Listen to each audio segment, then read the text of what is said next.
Good morning. स्वागत है आप सभी का लेट्स क्रैक राजस्थान एग्जाम्स के अनअकैडमी चैनल पर। तो आज हम लोग जो जिसके बारे में जानकारी जुटाने जा रहे हैं वो है कि आरएस का जो सिलेबस है उस सिलेबस को किस तरीके से जो है वो 6 मंथ्स में कंप्लीट किया जा सकता है। आज की हमारी इस चीज को लेके क्लास है। थोड़ा सा टेक्निकल इश्यू की वजह से कल दिक्कत हुई और आज थोड़ा सा लेट हो गया, तो माफी चाहते हैं हम लोग यहाँ पे। और आज हम लोग पूरा इसको डिटेल स्टडी करेंगे कि सिलेबस के बारे में कि किस किस तरीके से किस पॉइंट को कैसे प्रिपेयर करना है और क्या करना है। तो हम स्टार्ट करते हैं देखो आज की क्लास को। उससे पहले कुछ कंप्लीट एनालिसिस करेंगे हम जो है आरएस सिलेबस का, और प्री का सिलेबस क्या है, मेंस का क्या है, किस तरीके से वर्क करता है ये सारा। तो मेरे बारे में जानकारी Suresh Tolia, faculty of geography, 10 year teaching experience. Crack RPSC with India's largest learning platform पर आपको मिलता है daily live classes, live test, structured course, unlimited access और टॉप एजुकेटर्स। और ये सब कुछ मिलता है आपको घर बैठे। इसके लिए आपको पर मंथ जो है वो 1400 रुपीज है। ST10 कोड यूज करेंगे तो 10% डिस्काउंट के साथ 1260 है। ये आपको 1260 रुपए पर मंथ के हिसाब से है। बट यदि आप ईयरली प्लान लेते हैं, 1 ईयर का लेते हैं तो 7000 का है। ST10 कोड यूज करने पर ये कम होकर के 6300 हो जाता है। यदि आप इसे 2 इयर्स का लेते हैं तो आपको और जो है वो नॉमिनल और कम पड़ेगा आपको, वो होगा 8400 का है। ST10 कोड यूज करने पर यह पड़ेगा आपको 7560, जो कि पर मंथ देखा जाए तो 315 रुपीज है। 315 रुपए पर मंथ आपको इसको पे करना है, जो बहुत ही नॉमिनल है। अब देखो कुछ जो अवेयरनेस की जरूरत है आपको, तो उसका ध्यान रखना है कि जो भी कोरोना वायरस है उससे डरने की जरूरत नहीं है, बट संभल के रहने की जरूरत है।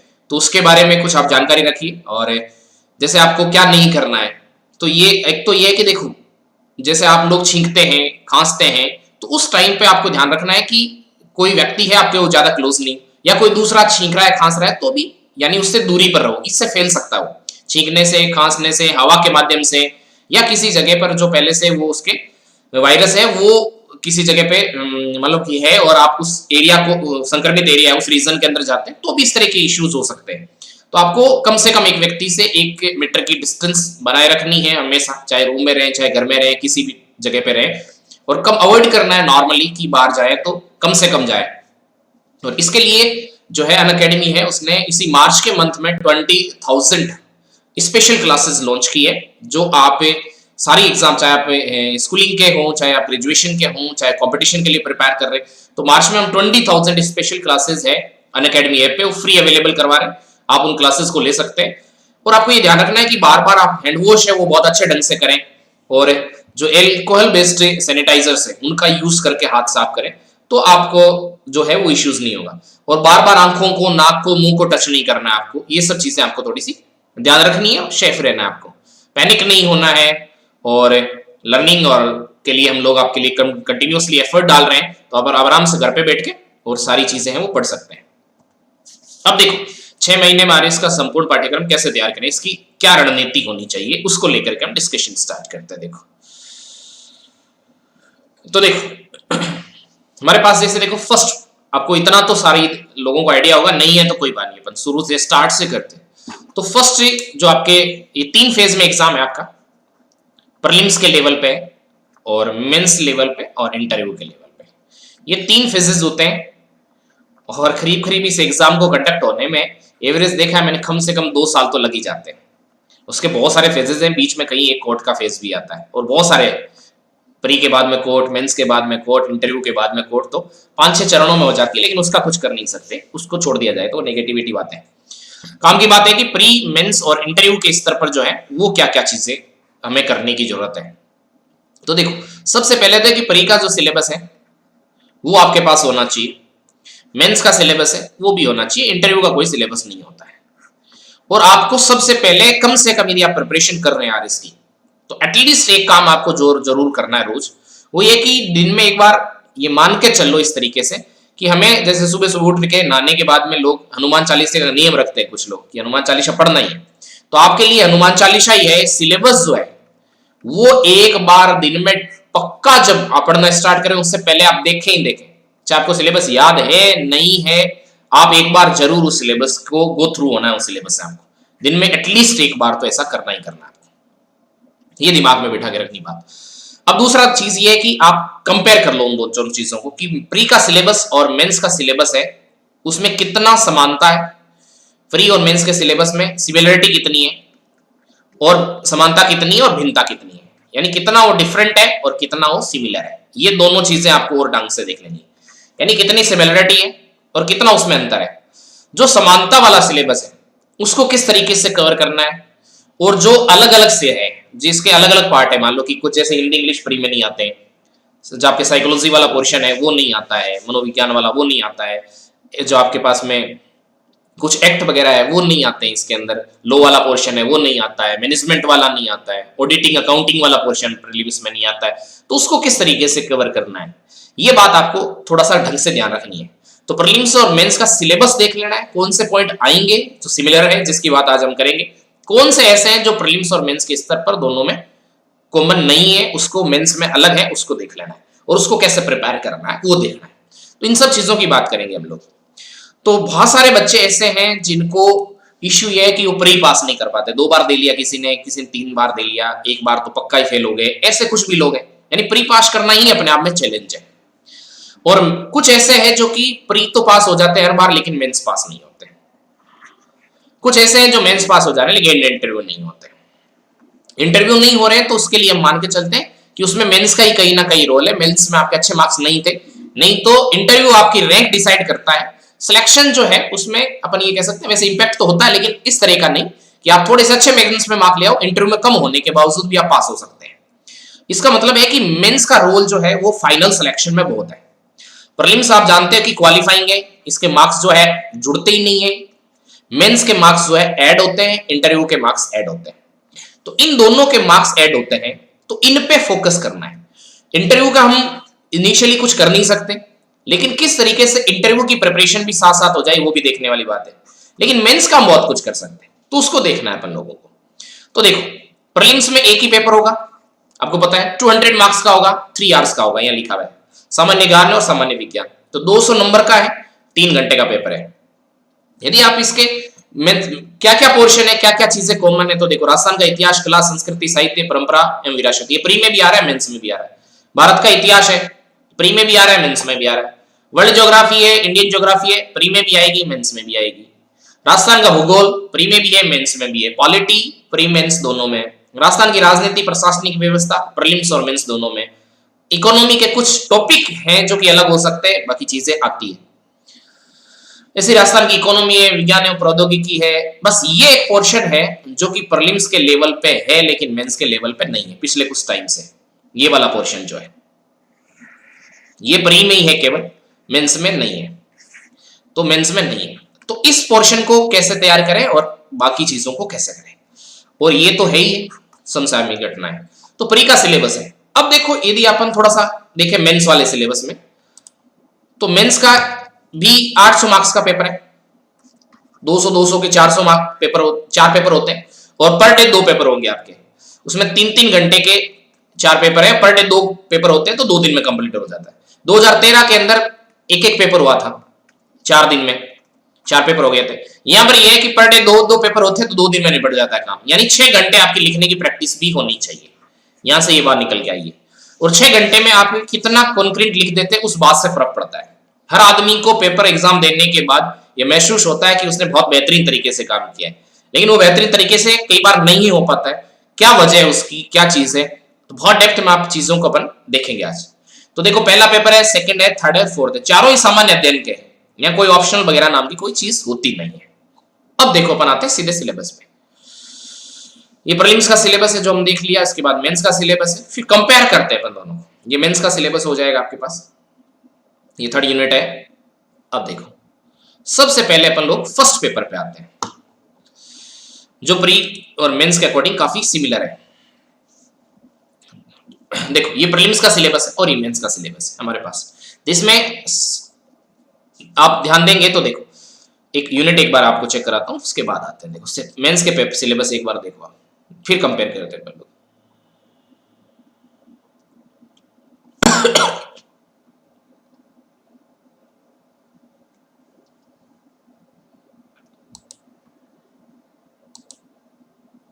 हाँ देखो ये जैसे आपके पास पहली यूनिट है ये वाली जो इतिहास की, इसमें पूरा हिस्ट्री है, राजस्थान का हिस्ट्री है, उसमें कला संस्कृति साहित्य और परंपरा है, भारत का हिस्ट्री है और इसी तरीके से वर्ल्ड हिस्ट्री भी है। और ये टोटल जो पोर्शन आता है लगभग 75 मार्क्स का आता है, यानी 75 नंबर का है ये। तो पहली यूनिट इसकी ये 75 मार्क्स की है। ये ध्यान रखना कि 75 मार्क्स में कैसे कैसे आते हैं, मैं आपको हर एक साल का एग्जाम का एनालिसिस करके बताऊंगा आपको। उसके बाद यदि आप इकोनॉमी वाली यूनिट देख लें सेकंड, तो ये भी हम लोगों को पता है कि 65 मार्क्स का है। ये सेकंड इकोनॉमी है, जिसके अंदर आपके भारतीय अर्थव्यवस्था, वैश्विक अर्थव्यवस्था, राजस्थान की अर्थव्यवस्था, ये टोटल 65 मार्क्स का है।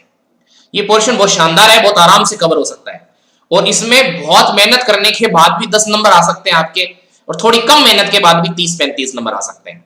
क्या करना है सर उसके लिए? तो अप्रोच जो है वो बहुत इंपॉर्टेंट है, इसमें कोई दो राय नहीं है। सोशियोलॉजी, मैनेजमेंट, अकाउंटिंग, ऑडिटिंग, ये वाली यूनिट 60 नंबर की हो गई। तो ये इस तरीके से 75, 65 और 60 200 मार्क्स हो गए। पहली यूनिट है, ये तीनों यूनिट 20-20 मार्क्स की होती है। ये वाली जो यूनिट है 20-20 मार्क्स की है। जैसे ये भी 20 मार्क्स है और ये भी अपने पास 20 मार्क्स हो गए। तो ये फर्स्ट पेपर हो गया इस तरीके से। ऐसे ही सेकंड पेपर है, ऐसे ही थर्ड पेपर है, ऐसे ही फोर्थ पेपर है। अब इसमें किस तरीके से चीजों को कवर करना चाहिए कि देखो, नॉर्मली जो फर्स्ट पेपर है उस फर्स्ट पेपर में ही लोगों के 80 नंबर क्रॉस करना चैलेंज हो जाता है, जबकि वो पूरी साल पढ़ेंगे उसके बाद 80 नंबर चैलेंज हो जाता है। और उन्होंने जितना मटेरियल ला रखा है, मैटर ला रखा है, उस हिसाब से उनके नंबर आने चाहिए मेरे हिसाब से 120-130, लेकिन नंबर कितने आ रहे हैं? नंबर आ रहे हैं 80। इसका मतलब कहीं ना कहीं अप्रोच जो है वो करेक्ट नहीं हो सकती है या कुछ और भी कारण हो सकता है। अब बात है कि 120-130 लाने की जरूरत भी नहीं। एक आधा बच्चा होता है जो 122-23 नंबर लाया फर्स्ट पेपर में। मैंने 2016-18 का 16 के अकॉर्डिंग बता रहा। ज्यादातर बच्चे जो इसमें 90 के आसपास स्कोर करते हैं। यदि इसमें आप 90 प्लस स्कोर करते हैं तो वो बेस्ट है, कोई इश्यू नहीं है, आपको कोई दिक्कत होने वाली नहीं है और आपका सिलेक्शन हो जाएगा फर्स्ट पेपर की वजह से, आपको कोई इश्यू नहीं आएगा। 100 भी स्कोर हो सकता है लेकिन 90 प्लस तो होना ही चाहिए। जब आप 115-120 सोच के जाएंगे तो आपको 90 का स्कोर या 90 मार्क्स मिलेंगे। तो किस तरीके से ये 90 नंबर 95-100 ला सकते हैं वो देखना है अपने को।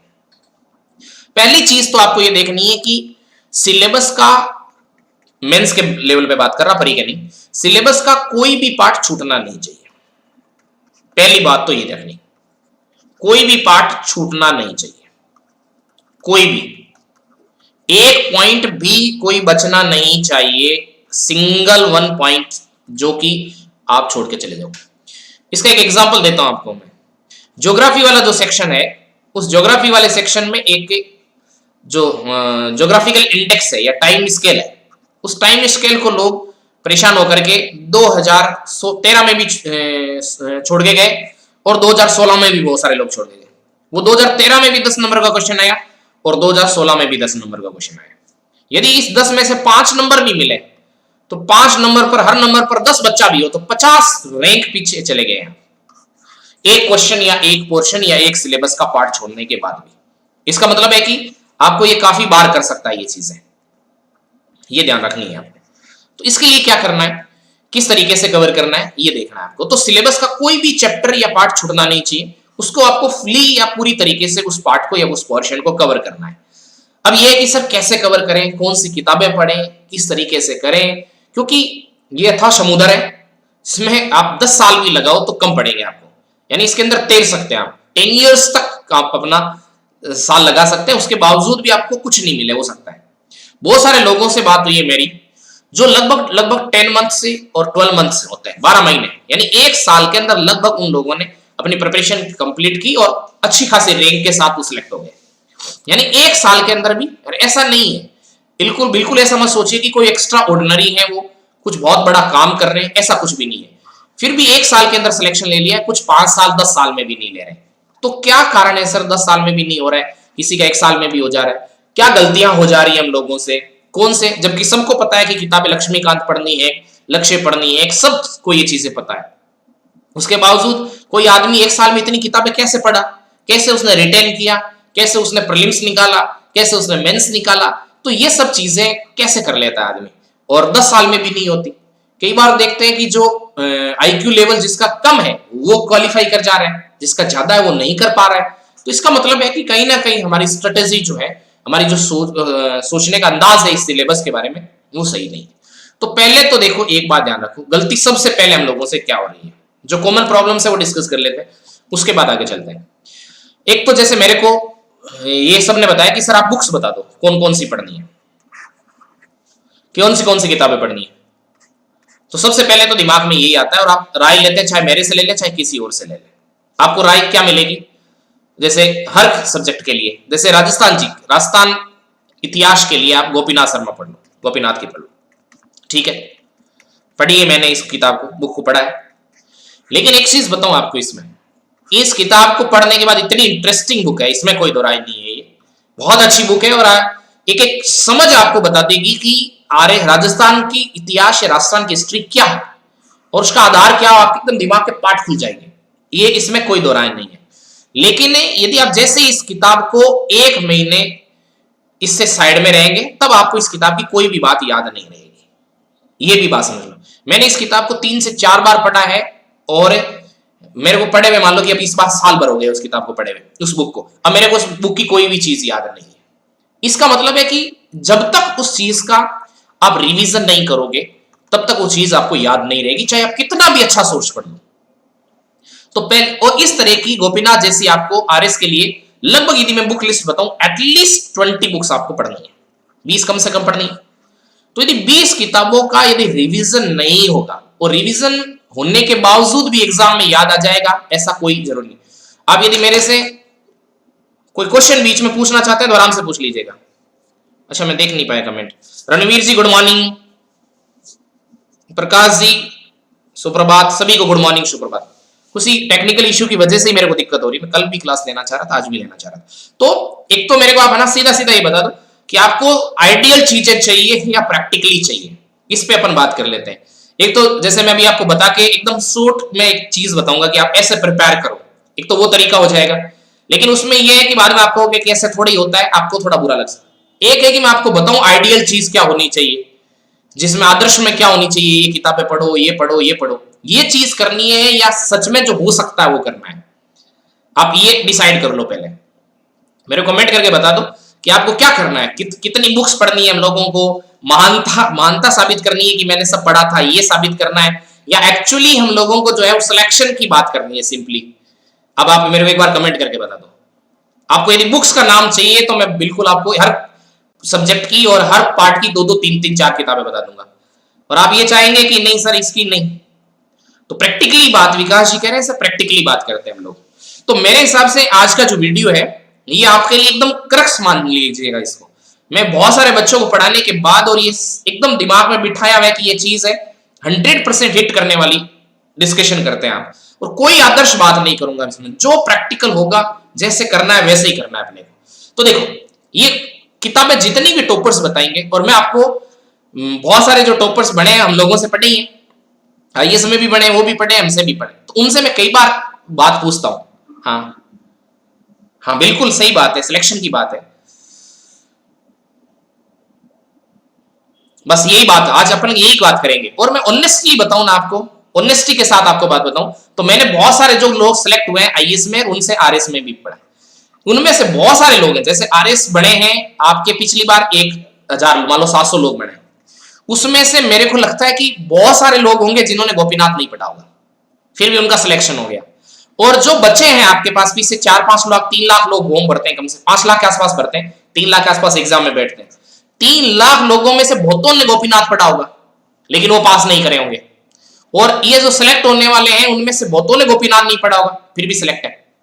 तो इसका मतलब है कि किस चीज को पढ़ने से क्या होगा, एक तो उस सोर्स को बिल्कुल मत पढ़ो जिसको आप एटलीस्ट, सीधी सी बात ध्यान रख लो, आज से गांठ बांध लो इस बात, एटलीस्ट 10 बार रिवीजन जिस चीज का नहीं कर सकते उसको नहीं पढ़ना है। उस सोर्स को चाहे कितना भी अच्छा हो, हमें पढ़ना ही नहीं उस सोर्स को। मार्केट में नहीं, आप गए मार्केट में और आपको मार्केट के अंदर एक नई किताब मिली फिर उठा लाए, आप मार्केट में जाओ और यदि बुक खरीदने बैठो उससे पहले एक बात सोच लेना, क्या मैं इस किताब का 10 बार रिवीजन कर सकता हूं क्या, तो ही उस किताब को घर पे लेके आना, नहीं तो लाना ही मत। सीधी सी बात तो ये बिठा लो, चाहे वो गोपीनाथ हो, चाहे वो लक्ष्मीकांत हो, चाहे वो वर्णमाल हो, चाहे वो दुनिया की कोई किताब हो, यदि आप 10 बार उसका रिवीजन कर सकते हो तो लेके आना है, नहीं तो घर पे लाना ही नहीं है, कोई मतलब ही नहीं उस किताब का। ये दिमाग में रख लो। हाँ, मिनिमम सोर्सेस के लिए, जैसे मान लो कि लक्ष्मीकांत वर्णवाल इस तरह की किताबें आपके पास पड़ी है, कोई चीज कभी समझ नहीं आई तो उसको टेक्स्ट आपने रेफर कर लिया, उसलिए यूज कर लिया, एक एग्जांपल के तौर पे बता रहा हूं। या आपने गोपीनाथ आपके पास पड़ी है, फेंकनी नहीं है, या जैसे इसको आपने रेफरेंस के लिए यूज कर लिया। आप पहले पेज से, और कभी भी किसी भी बुक को फर्स्ट पेज से लेकर के लास्ट पेज तक नहीं पढ़ना है, किसी भी बुक को नहीं पढ़ना है, ध्यान रख लेना। चाहे वो एनसीईआरटी की बुक हो, चाहे वो आपके पास में किसी भी राइटर की बुक हो, चाहे वो कोई मैगजीन हो, चाहे वो कोई नोट्स हो, पहले से फर्स्ट से लेकर के लास्ट तक नहीं पढ़ना है उसको, ऐसे पढ़ना ही नहीं है। कुछ इस दुनिया में इतने बेवकूफ लोग, एकदम प्रैक्टिकल बात कर रहा हूं आपसे, कुछ इतने बेवकूफ है यार, दूर जाने की जरूरत नहीं है, हमारे रिलेशन में और हमारे पास में जो रहते हैं हमारे साथ, उनसे भी मैं कई बार कहता हूं, बात करता हूं। कुछ लोगों की इतनी गंदी आदत होती है कि जैसे मान लो कि कोई भी एग्जाम आता है, फर्स्ट ग्रेड का आया या आरएस का एग्जाम आ गया, किताब बुक खोल करके बैठेंगे, मार्केट में जाएंगे, आरएस प्री के लिए गाइड मिली, उठा के लाएंगे, एक साइड से पढ़ना शुरू कर देंगे, दूसरे दिन दूसरी जगह से पढ़ना शुरू कर देंगे। कभी कई पेज हाथ लग गए आपके पास, उस पेज को आपने पढ़ना शुरू कर दिया। आप ऐसा करेंगे, आप 10 साल नहीं 15 साल प्रिपरेशन कर लो, आपका सिलेक्शन नहीं होगा, ये मैं पूरे दावे के साथ और विश्वास के साथ कह सकता हूं। तो आपको ऐसा कोई काम नहीं करना है, यानी फर्स्ट से पेज से स्टार्ट नहीं करना है, ना एनसीईआरटी इस तरीके से पढ़नी है, ना मैगजीन इस तरीके से पढ़नी है, ना बुक इस तरीके से पढ़नी है, ना कोई चीज इस तरीके से पढ़नी ही नहीं है इस तरीके से। पहले तो ये सब चीजें हटाओ, यानी हमें पढ़ना वही है जिसको हम रिवाइज कर सकते हैं, रिवीजन कर सकते हैं, वो जिसको रिवीजन कर सकता हूं मैं एटलीस्ट 10 टाइम्स, एटलीस्ट, ये ज्यादा होना चाहिए, लेकिन 10 बार तो मैं जिस चीज को रिवीजन कर सकता हूं उसको पढ़ना है, और पढ़ना ही नहीं है, ये चीज ध्यान रखनी है। दूसरी ये कि जैसे मैं आज कोई चीज उसी को पढ़ूंगा, जिस चीज को मैं आज पढ़ रहा हूं, ध्यान रखना है कि क्या मैं इसे कल रिवाइज कर पाऊंगा क्या। यदि मैं इसे कल रिवाइज नहीं कर सकता तो आज कुछ नहीं पढ़ना है, कोई मतलब नहीं है, अब छोड़ दो इन सब चीजों को, कोई फायदा होने वाला ही नहीं इस चीज से, ये ध्यान रख लो। तो जो आज चीज पढ़ रहे हो उसे कल रिवीजन हो सकता है क्या, क्या मैं परसों भी इसके लिए थोड़ा टाइम निकाल सकता हूं क्या, क्या मैं 7 दिन तक कंटिन्यूअसली इसके लिए आज जो पढ़ा है उसके लिए टाइम निकाल सकता हूं क्या, तभी इस आज वाली चीज को पढ़ना, नहीं तो कोई फायदा नहीं इस चीज को पढ़ने का, ये भी ध्यान रख लेना। यानी आपको पहले तो ये कि सिलेबस को जो है उसमें जो भी चीज आप पढ़ो उसको रिवीजन कर पाओगे या नहीं कर पाओगे, उस चीज पे फोकस होकर के काम करना है। एक तो ये दिमाग में बैठ लो, एक कोई भी बुक ला करके उसको पहले पेज से आखिरी पेज तक नहीं पढ़ना है। अब सवाल है कि ऐसे तो नहीं करना है, अब क्वेश्चन ये कि सर करना क्या है ये भी बता दो। तो ये सब चीजें तो आपको करनी नहीं है, कोई भी चीज इसमें से नहीं करनी है। सीधी बुक ले आए, पढ़ना शुरू हो गए, वर्णवाल हो गया, ये हो गया। अब क्या करना है मैं बताता हूं आपको करना है वो। अब आओ आप सब सिलेबस कंपेयर करते हैं अपन प्री और मेंस का। पहले फर्स्ट पेपर देखते हैं, फिर अपन बाकी देखेंगे। जैसे फर्स्ट पेपर है आपके पास, अब आपने डिसाइड कर लो कि मेरे को पहले, अभी शुरुआत कर रहे हो, यदि आप 0 से कर रहे हो या आपने बहुत प्रिपरेशन करी है उसके बाद आप पढ़ रहे हो, तो आप पहले डिसाइड कर लो कि आपको कौन सा पेपर की कौन सी यूनिट कंप्लीट करनी है। पहले कंप्लीट कौन सी यूनिट करनी है। मान लो कि आपको हिस्ट्री का पहले, ऐसा कोई जरूरी नहीं है कि आप यहां से शुरू करो, आपको जहां से इंटरेस्टिंग लगे, जहां से आपको अच्छा लगे वहां से कर लो, जहां से आपको बातें समझ में आए वहां से शुरू कर लो। कोई कंपल्शन नहीं है कि आप यहीं से शुरू करेंगे, ऐसा कोई कंपल्शन नहीं है, ये ध्यान रख लेना। आपको लगता है कि नहीं मैं सेकंड पेपर से करूंगा, सेकंड पेपर इंग्लिश बोलेंगे तो आप सेकंड से कर लो। ये फर्स्ट पेपर है आपके पास, ये आपके पास देखो सेकंड पेपर आ गया। आपको लगता है कि नीति शास्त्र से करेंगे, नीति शास्त्र से कर लो। आपको लगता है कि साइंस एंड टेक्नोलॉजी से करूं तो यहां से कर लो। आपको लगता है कि मेरे को ज्योग्राफी वाले से करना है तो ज्योग्राफी वाले से कर लो। जहां से आपको सुटेबल लगे वहां से शुरू कर लो, लेकिन शुरू करना है सिलेबस से, यानी शुरू करना है सिलेबस से, ना कि बुक से। बुक से नहीं करना है, ना कि नोट से, नहीं वहां से नहीं करना है। शुरू करना है, स्टार्ट करना है सिलेबस से। और सिलेबस से ना तो 1% ज्यादा पढ़ना है और ना सिलेबस से 1% कम पढ़ना है। यानी यहां पर आपकी एक्यूरेसी इट शुड बी 100%, 100% सटीकता होनी चाहिए विद सिलेबस। 100% सटीकता के साथ पढ़ना है, ना तो 1% ज्यादा और ना 1% कम। कई बार ऐसा आपके साथ हो सकता है यदि आरपीएससी ने ये क्वेश्चन पूछ लिया थोड़ा सिलेबस से बाहर जाके तो, या आरएस में इस तरह का क्वेश्चन आ गया तो, कोई तो नहीं, कोई तू नहीं, कोई ये नहीं, कोई वो नहीं। यदि ऐसा होगा कोई कुछ कर नहीं सकता है, फिर कुछ भी आ सकता है एग्जाम में। आपको कितने भी ब्लफ करें, कितने भी आपको सीनियर्स ये बताएं कि ये बुक पढ़ी या नहीं पढ़ी, नहीं पढ़ना है आपको। इतना पढ़ने की जरूरत ही नहीं है, जितना पढ़ करके आप फेल हो रहे हो उतना नहीं पढ़ना है। फेल होना है तो बहुत पढ़ो, थोड़ा सा कम पढ़ लो, लेकिन रिवीजन बार बार कर लो। तो ये ध्यान रखना है कि सिलेबस पे नजर होनी चाहिए। यदि सिलेबस के अंदर मान लो कि पर्वत मेंशन्ड नहीं तो नहीं पढ़ना है, बात खत्म। यदि मान लो कि पृथ्वी की आंतरिक संरचना नहीं मेंशन्ड है तो उसे नहीं पढ़ना है। यदि आपको कोई चीज नहीं मेंशन्ड है तो नहीं पढ़नी। यदि उसमें पर्वत मेंशन्ड है तो पर्वत के सारे डायमेंशंस पढ़ना है, बस ये ध्यान रख लेना है। जो नहीं मेंशन्ड है उसे किसी भी कंडीशन में नहीं पढ़ना है। जॉब के साथ वाली बात भी बता देंगे, बस लास्ट में मेरे को एक बार फिर से याद दिला दीजिएगा, मैं बता दूंगा आपको। तो ये ध्यान रखना है, जॉब के साथ भी आप बड़े आराम से कर सकते हो, और आप 2020 वाले में भी प्रिपेयर कर सकते हो, उसमें भी सिलेक्ट हो सकते हो। कम से कम चीजें ध्यान करनी है अपने को। तो एक तो ये ध्यान रखना है कि सिलेबस से पढ़ना है। अब जैसे मान लो कि दिक्कत क्या होगी वो बताता हूं आपको। जैसे अपन प्रीलिम्स के लेवल पे, ये मेंस का सिलेबस है, ये प्रीलिम्स का लेवल। तो देखो जैसे वर्ल्ड ज्योग्राफी है, आप देखो कि मेरे को वर्ल्ड ज्योग्राफी से शुरू करना है तो आप वर्ल्ड ज्योग्राफी से शुरू कर लो, ठीक है। लेकिन आप करो अभी प्री और मेंस का एक साथ। प्रीलिम्स और मेंस में कौन कौन सा टॉपिक है वो देख लो। जैसे प्रमुख भौतिक विशेषताएं, भू आकृतियां, पर्वत, पठार, मैदान, झीलें, ये प्रमुख भौतिक विशेषताएं यही होती है और क्या। इसमें देखो, इसमें सिलेबस को खोला है, इसमें सिलेबस को खोला नहीं है। तो आपको इसमें प्रमुख भौतिक विशेषताएं करके छोड़ दिया, इसमें प्रमुख भौतिक भू आकृतियां, पर्वत, पठार, मैदान, झीलें और हिमनद। इसका फायदा ये है कि प्रीलिम्स में आपको भौतिक विशेषताओं में बहुत सारी चीजें पढ़नी पड़ सकती है, लेकिन हाँ वो सारी बता दूंगा आपको रणवीर जी, सारी बता दूंगा एक बार, बस मेरे को आप डिस्कस करने दो, फिर सारी बुक्स वगैरह सारी बता देना। तो देखो, यदि आप जैसे मेंस का सिलेबस पढ़ रहे हो तो वर्ल्ड ज्योग्राफी पढ़ रहे हो और उसमें भौतिक भू आकृतियां, जैसे यहाँ पर भौतिक विशेषता है, उसमें तो काफी चीज देखनी पड़ेगी। लेकिन यदि आप मेंस में पढ़ रहे हो तो पर्वत, पठार, मैदान, झीलें और हिमनद, 5 चीजों के अलावा कुछ देखो ही मत।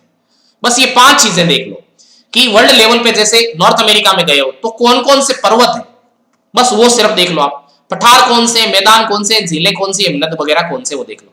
अब वहां पर यदि मान लो कि कोई लोहे की खान है तो मत देखो, क्योंकि प्रीलिम्स में मेंशन्ड है सिलेबस प्रमुख औद्योगिक क्षेत्र। तो जब मेंस की प्रिपरेशन कर रहे हैं तो क्यों लोहे की और तांबे की खानें देख के जाओगे, देखना ही नहीं है हम लोगों को। हाँ बिल्कुल कवर कर सकते, सही बात है। तो आपको ये जो मेंस के टाइम पे आपको ये चीजें नहीं देखनी, लेकिन प्रीलिम्स में औद्योगिक क्षेत्र है, इस औद्योगिक क्षेत्र से लगभग हर बार क्वेश्चन आता है। तो ये जो क्षेत्र है प्रीलिम्स के लेवल पे देखा जाना है, मेंस के लेवल पे नहीं देखा जाना है। तो जैसे देखो, अब आप यहां देखो प्रीलिम्स के लेवल पे, यदि आप प्रीलिम्स के लेवल कर रहे हो तो यहां पर भूकंप एवं ज्वालामुखी वगैरह यहां पर मेंशन्ड नहीं है, तो नहीं करना है प्रिपेयर। यहां पर जैसे प्रकार वितरण है इसका प्रभाव है, यहां नहीं है। तो जब आप महीने भर पहले प्री में फोकस करने लग जाओ, 1 महीने पहले, तब आप मत करो इन सब चीजों को प्रिपेयर। लेकिन यदि आप और फिर मेंस देने जा रहे हो तो इसमें 3-4 महीने का जो टाइम होता है बीच में, फिर इसको भूल जाओ कि हम लोगों को यहाँ पर कोई इस तरह की चीज जो यहाँ पर प्रमुख औद्योगिक क्षेत्र दिया है। प्रीलिम्स में पढ़ा, कोई जरूरी सर पूछ लिया तो ऐसे कैसे पूछ लेगा भाई, और यदि पूछ लेगा तो फिर पूछने दो, ऐसी क्या बात है। तो पहले तो ये ध्यान दे लो कि ये समझाने की कोशिश कर रहा हूं जो सिलेबस में मेंशन्ड है वही पढ़ना है। अब देखो, आप वर्ल्ड ज्योग्राफी कवर कर रहे हो तो करीब करीब कवर ही हो जाएगी, क्योंकि कुछ सिलेबस प्री में दिया, कुछ मेंस में दिया। तो आप जैसे पढ़ रहे हो तो आप देख लो कि पर्वतों के बारे में, अब यहां पर जैसे पर्वत के बारे में, तो आपको सारी चीजें माउंटेन्स या पर्वत के बारे में आपको पता होनी चाहिए। किस तरीके से, कि जैसे पर्वत होता क्या है, क्या मतलब है पर्वत का। दूसरा चीज है कि इसमें कितने प्रकार के होते हैं, किस तरीके से इनका निर्माण होता है, इनका वर्ल्ड में वितरण या डिस्ट्रीब्यूशन क्या है। इस तरीके से इसके सारे डायमेंशंस कवर होने चाहिए। अब सर ये कवर कहां से होंगे, ये सोर्स पे देखते हैं अपन क्या है, लेकिन पढ़ना आपको पर्वत ही है। फिर पठार, पर्वत कंप्लीट हो गया हर डायमेंशन से।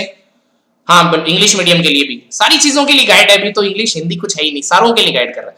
तो ऐसे ही जैसे प्लेट्यू रीजन है, तो आप पठार या प्लेट्यू रीजन्स के बारे में पढ़ें तो पूरा प्लेट्यू को पढ़ लें, और उसमें किस रेंज के क्वेश्चन, जैसे इस बार पठारों के बारे में क्वेश्चन आया था कि आप पठारों के बारे में तो नहीं, लेकिन ज्वालामुखी को रिलेट करके पठार के संबंध में क्वेश्चन था वो, जैसे दरारी उद्भेदन वाला क्वेश्चन था। तो इस तरीके से जैसे क्वेश्चन पूछा तो ज्वालामुखी से ही पूछा उन्होंने, तो वोल्केनिक इरप्शन है उसी को क्लियर करना है। यानी सिलेबस के अकॉर्डिंग पढ़ लो, पर्वत पढ़ लो, पठार, मैदान, झीलें, लाइन से इस तरीके से सिलेबस को कवर करते जाओ। कोई जरूरी नहीं कि आप लाइन से कवर करो, ये भी कर सकते हैं कि आपको लगे कि पर्वत पठार जरा निर्माण होता है ना, ये भूकंप और ज्वालामुखी क्रिया पर निर्भर करते हैं, तो आप सबसे पहले ज्वालामुखी पढ़ लो। ज्वालामुखी से आपको पता चल जाएगा कि पर्वतों का निर्माण कैसे होता है, पठारों का कैसे होता है, तो ये सबसे पहले पढ़ा जा सकता है, इसको पढ़ो। तो एक सीक्वेंस में आप पढ़ सकते हो, लेकिन पढ़ना आपको सिलेबस है, ना कि बुक पढ़नी है। एक तो दिमाग में बैठा लो। और जितनी बार आप पढ़ने के लिए बैठो, उतनी बार चाहे आपके पास आपको कुछ भी पता हो, पहले से रट्टा हुआ हो सिलेबस, आप बैठो पढ़ने, तो आप देखो बैठ करके टेबल पर मैं आज कौन सा टॉपिक पढ़ रहा हूं, कौन सी बुक पढ़ रहा हूं, कौन सा नोट्स पढ़ रहा हूं, यानी कौन सा टॉपिक पढ़ रहा हूं, ये आपको एकदम अच्छे ढंग से ध्यान रखना है। यहां तक शायद आपको बात थोड़ी सी क्लियर हुई होगी कि करना स्टार्ट कैसे करना है, क्या करना है। तो टॉपिक से स्टार्ट करना है, ना कि सिलेबस से, ठीक है। अब बात यह है कि अब इस सब चीजों सिलेबस या टॉपिक को कवर कैसे करेंगे सर। चलो हमें पर्वत पढ़ना है, तो कौन से सोर्स होने चाहिए सर हमें, जो उन सोर्स से हमें पढ़ लेना है। अब देखो इसके लिए सोर्स, एक तो सबसे पहले ये काम करो, जितने भी सोर्स हैं और उसमें जितनी भी चीजें हैं, उनका पूरा का पूरा सिलेबस कवर होना चाहिए एक बार, कम से कम। वो थोड़ा कम हो सकता है और वो ज्यादा हो सकता है, लेकिन होना पूरा चाहिए। और ये काम आप यदि बुक से छांट करके करने की कोशिश करोगे ना, जैसे बुक है, आपने लक्ष्मीकांत लिया है, पॉलिटी में आपके क्या क्या दिया हुआ है वो करने की कोशिश करो, वर्णवाल है उसमें क्या दिया है वो करने की कोशिश करो। फिर इसी तरीके से आपको और कोई सेक्शन है, हिस्ट्री है, उसमें आपको सेक्शन दिया है, करने की कोशिश करो। थोड़ा सा मुश्किल काम है और आपको पता नहीं चलेगा कि मेरे को इससे कितना कवर करना है। सबसे बड़ा चैलेंज आपके सामने आएगा, आप बस पढ़ते रहोगे। हम लोगों ने कभी आईएएस के लिए प्रिपरेशन करी तो लाल एंड लाल की इकोनॉमी की बुक ले आए, पढ़ते रहे, अब पूरा पढ़ लिया उसको, यदि उसमें से क्वेश्चन आ भी जाएगा तो तुम तो नहीं कर पाओगे ना। इस बुक के अच्छे होने या नहीं आने से क्या होता है। और लाल एंड लाल पढ़ने के बाद में इकोनॉमी आ जाएगी आपको, लेकिन एग्जाम में क्वेश्चन तो नहीं होगा, क्योंकि इस किताब का आप 10 बार रिवीजन नहीं कर सकते। मेरे हिसाब से 500-700 पेज की है। तो पहले तो आपको पता चले कि मेरे को पढ़ना कौन सा है।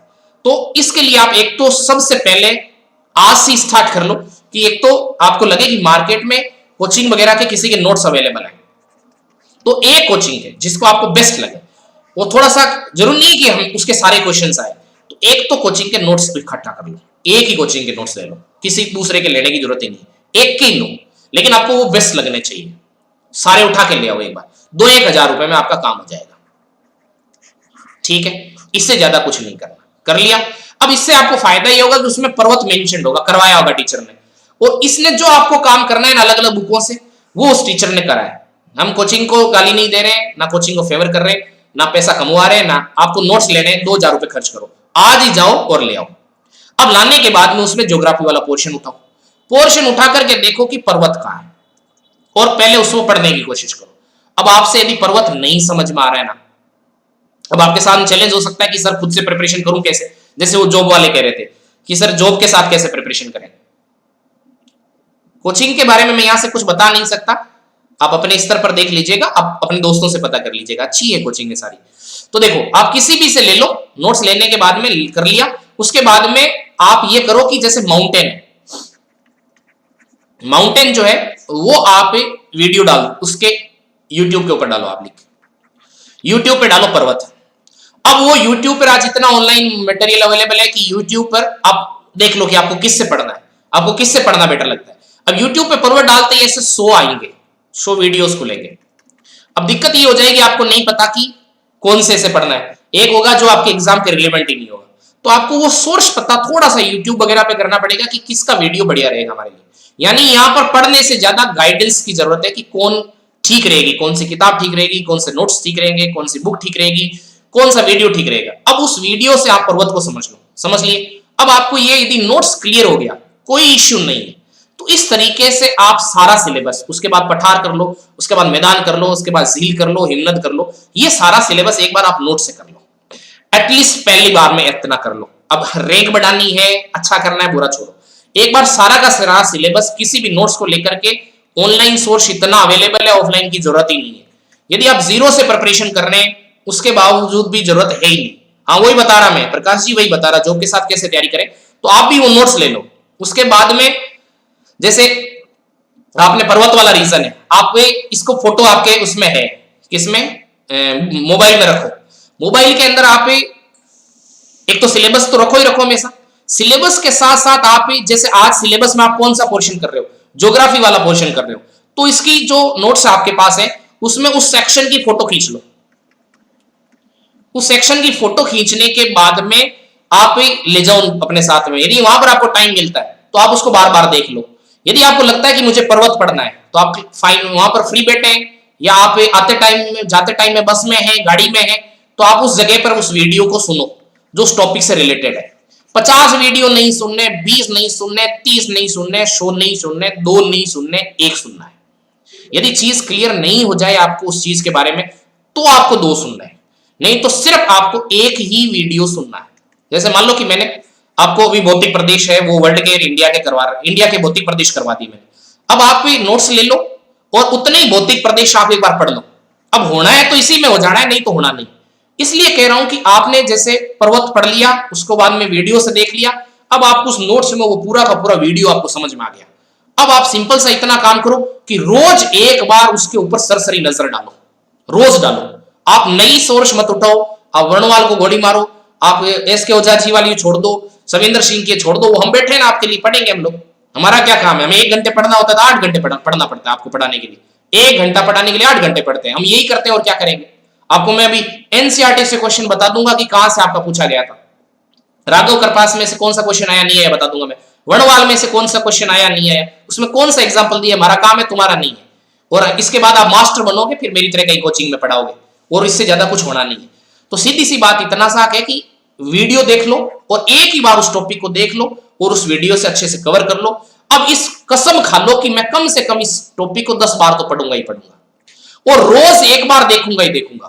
पहले दिन यदि आप इस टॉपिक को प्रिपेयर करने में हो सकता है आपको पूरा दिन लग जाए, अगले दिन आप इस टॉपिक को कवर करोगे 1 घंटे के अंदर, रिवीजन करोगे, उससे अगले दिन मेरा विश्वास है कि आप इसे आधे घंटे में रिवाइज कर लोगे। ऐसे करते करते आप 7 दिन तक कंटिन्यूअसली इसको रिवाइज करो। 7वें दिन आप इसमें 5 मिनट लगेगा और ये पर्वत अब आपका है और किसी का नहीं है। इस पर्वत में कोई भी क्वेश्चन आएगा 90% केसेस में आप कर दोगे, और 10% केसेस में यदि आप वर्णवाल, शविंदर और एस के ओझा जी सब पढ़ लोगे तो ही नहीं कर पाओगे। इतनी सी बात दिमाग में बिठा लो आप कि हमें कम से कम सोर्स यानी लिमिटेड सोर्स के साथ रहना है। तो मैंने आपका लिमिटेड सोर्स तो बना ही दिया, एक नोट्स लेना है, इससे अलावा कुछ नहीं लेना। अब सर इससे सारे क्वेश्चंस आ जाते हैं क्या, वो बताऊंगा मैं आपको। यूपीएससी की किसी दिन और वीडियो बना लेंगे रितेश। तो देखो आरपीएससी की बात कर रहे हैं आज अपन, तो एक तो आपके लिमिटेड सोर्स कर दिया मैंने एक ही। अब सर इससे क्वेश्चन आ जाएंगे क्या, अब ये बात है कि क्वेश्चन आए या नहीं है, क्योंकि कोचिंग वाले नोट से सारे क्वेश्चंस तो आते नहीं है। पहली बात तो दिमाग में बिठाओ कि आपको सारे जो है उससे काम होता भी नहीं। मैं कह रहा हूं कि नोट्सों से मेरा विश्वास है कि 70 to 80% क्वेश्चंस कवर हो जाते हैं, बच्चे 20-30% ये आपसे कवर होंगे भी नहीं। अब इसके लिए क्या सर हम छोड़ दें, नहीं छोड़ना है। इसके लिए होता है कि अपना जो सेंस इतना डेवलप हो जाएगा इन नोट्सों पढ़ने के बाद, वीडियो करने के बाद, उसके बाद आप कम से कम 50 टेस्ट लिखो फुल लेंथ, 50 टेस्ट लिखो, 50 टेस्ट लिखते लिखते लिखते लिखते उसमें जो 20-30% रह गया ना, उसमें से मेरे को लगता है 10% जो है आपको इस टेस्ट सीरीज से क्लियर हो जाएगा, मेरे को ऐसा लगता है। अब बचा आपके पास 10 से 15% या 10 से 20%, ये अब कवर होना ही नहीं है किसी तरीके से। कोई चीज यदि देखो टॉपिक तो कवर करा, लेकिन उस टॉपिक के अंदर चीज क्या है वो देखना है। अच्छा वो भी एक्सप्लेन कर देंगे, अब एक बार मैं एक्सप्लेन कर देता हूं फिर करते हैं। तो 10 to 15% जो है वो नहीं हो। अब इसमें क्या करना पड़ेगा, इसमें आपको करना पड़ेगा लिखने की हैबिट जो होती है, और ये लिखने की हैबिट आ जाएगी आप यदि 50 टेस्ट दोगे ना, तो इस 10-15% जो पोर्शन है जो आपके इससे आपकी रेंज से बाहर होगा, जो आपको एग्जाम में नहीं आएगा, उसको आप मैनेज करोगे अपने राइटिंग स्किल से, और राइटिंग स्किल से आपके आराम से मैनेज कर लोगे। यदि 5 नंबर का क्वेश्चन है तो 1.5 नंबर 1 नंबर आप ले आओगे इस पोर्शन में। बहुत अच्छा लिखते हो तब 3 मिलता है, 1-1.5 नंबर आप अपनी राइटिंग स्किल से ले आओगे, तो और क्या चाहिए। तो इस तरीके से आपको पूरा सिलेबस कवर करना है। इसके अलावा यदि इस प्रिपरेशन को और सुदृढ़ करना है, बढ़िया बनाना है, अपने पास टाइम है, और क्या कर सकते हैं सर, और एक चीज कर सकते हैं कि जैसे आपने एक तो नोट्स ले लो, और ये रामबाण है, और ये आपको 100% याद होना चाहिए, 100% याद होना चाहिए। बट सिलेबस की पहली लाइन से आखिरी लाइन नहीं, टॉपिक के आधार पर तैयार होना चाहिए। यदि आपने इसको 100% प्रिपेयर हो गया, ये नोट्स प्रिपेयर सबसे पहले करना है, तो इसमें एक काम कर सकते हैं। क्या कर सकते हैं कि जैसे 8th, 9th 10th 11th और 12th की एनसीईआरटी है, इसको लाइन से नहीं पढ़ना शुरू करना है, क्योंकि बहुत सारा हो जाएगा ये, चाहे वो ओल्ड हो चाहे वो न्यू, ये इतना मटेरियल हो जाएगा एनसीईआरटी का ही कि आप कर ही नहीं पाएंगे। तो इसमें ये करना ये है, देखो ये काम मैं आपके लिए मैं कर दूंगा, नहीं तो आपके लिए मुश्किल काम होगा ये। मैं कल से परसों से ये करने लगूंगा आपके साथ कि अब इसमें जैसे पर्वत जो है 8th क्लास की एनसीईआरटी में, 9th क्लास की एनसीईआरटी में, 10th क्लास की एनसीईआरटी में, 11th क्लास की एनसीईआरटी में, 12th की क्लास की एनसीईआरटी में कहां मेंशन है। हम एनसीईआरटी नहीं पढ़ रहे, हम टॉपिक पढ़ रहे हैं। हम देख रहे हैं कि पर्वत जो है 8th 9th 10th 11th 12th की एनसीईआरटी में कहां मेंशन है। इस टॉपिक को अपन लोग बाहर निकाल लेंगे, जितना मेंशन है उसका क्रक्स निकाल लेंगे, और वो क्रक्स निकाल करके फिर उसके नोट्स बना लेंगे। इस काम में आपको बहुत टाइम लग जाएगा। यदि सिर्फ पर्वत का ही आप करने लगो, यदि 8th 9th 10th 11th 12th की क्लास का, तो आपको 5 से 7 दिन लग जाएंगे। मेरे को लगता है कि ये काम आपके लिए नहीं बना है, ये छोड़ दो मेरे ऊपर और हमारे ऊपर। हम ऐसे ही करेंगे, अपन कल परसों से ऐसे स्टार्ट करेंगे कि पर्वत जो टॉपिक है ये 8th की क्लास की एनसीईआरटी में क्या मेंशन्ड है, 9th में क्या मेंशन्ड है, 10th में क्या मेंशन्ड है, 11th में क्या मेंशन्ड है, 12th में क्या मेंशन्ड है, और पर्वत की सारी बातें जो एनसीईआरटी में लिखी हुई है वो सारी चीजें कवर करते हैं। अब एनसीईआरटी क्यों, देखो एक क्वेश्चन पूछा गया था कि राजस्थान में जो है सीमेंट उद्योग है, सीमेंट उद्योग है, उसके लिए कौन से स्थापित होने के लिए कौन से कारक जिम्मेदार है ना, कारक या अवस्थिति को कौन प्रभावित करते हैं। ये क्वेश्चन आप यदि 8th क्लास की एनसीईआरटी पढ़ते हो, और वो भी पुराने वाली नहीं, मैं कल पढ़ा रहा था न्यू नई वाली एमपी वाले चैनल पे, तो नई वाली पढ़ो, उसमें ये बहुत अच्छे से एक टेबल बना के ऐसे मेंशन करी हुई है कि किसी भी उद्योग जो है उसको स्थापित करने के लिए कौन से कारक होने चाहिए, कौन से कारक उसके लिए उद्योग के लिए होने चाहिए। ये देखो, यार आप 1 मिनट वेट करो तो मैं आपको शो कर दूंगा, 1 मिनट वेट करिएगा। देखो किस तरीके से, तो एनसीईआरटी से क्या फायदा होता है वो एक बार मैं बताता हूं, 1 सेकंड वेट करिएगा, किसी और स्लाइड के अंदर ध्यान भी नहीं दे पाते। तो ये सब चीजें जो आपके लिए यदि उद्योग वाले पोर्शन में, तो मैं ये डायग्राम आपको वहां बता दूंगा कि एनसीईआरटी का डायग्राम दिमाग में रखिएगा। और ये चीजें अच्छा इस तरीके से चीजें आपको किसी गाइड में भी, वर्णमाल में भी नहीं मिलेगी, किसी में भी नहीं मिलेगी इस तरीके से चीजें, तो वहां फिर पढ़ा हुआ भी काम नहीं आता। एक और चीज दिखाता हूं, देखो आपको सनराइज उद्योगों के बारे में कुछ था,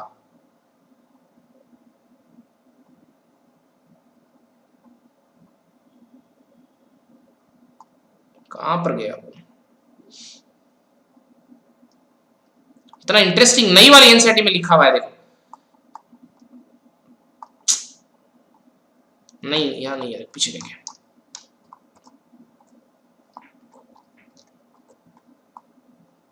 तो अब शायद मेरी बात समझ पा रहे होंगे कि मैं क्या कहना चाह रहा हूं। देखो ये 2013 में क्वेश्चन पूछा था, बहुत लोगों को पता ही नहीं था कि सनराइज उद्योग क्या होता है। पूछा था राजस्थान में कौन से सनराइज उद्योग है, उभरते हुए उद्योग सनराइज उद्योग के नाम से भी जाने जाते हैं।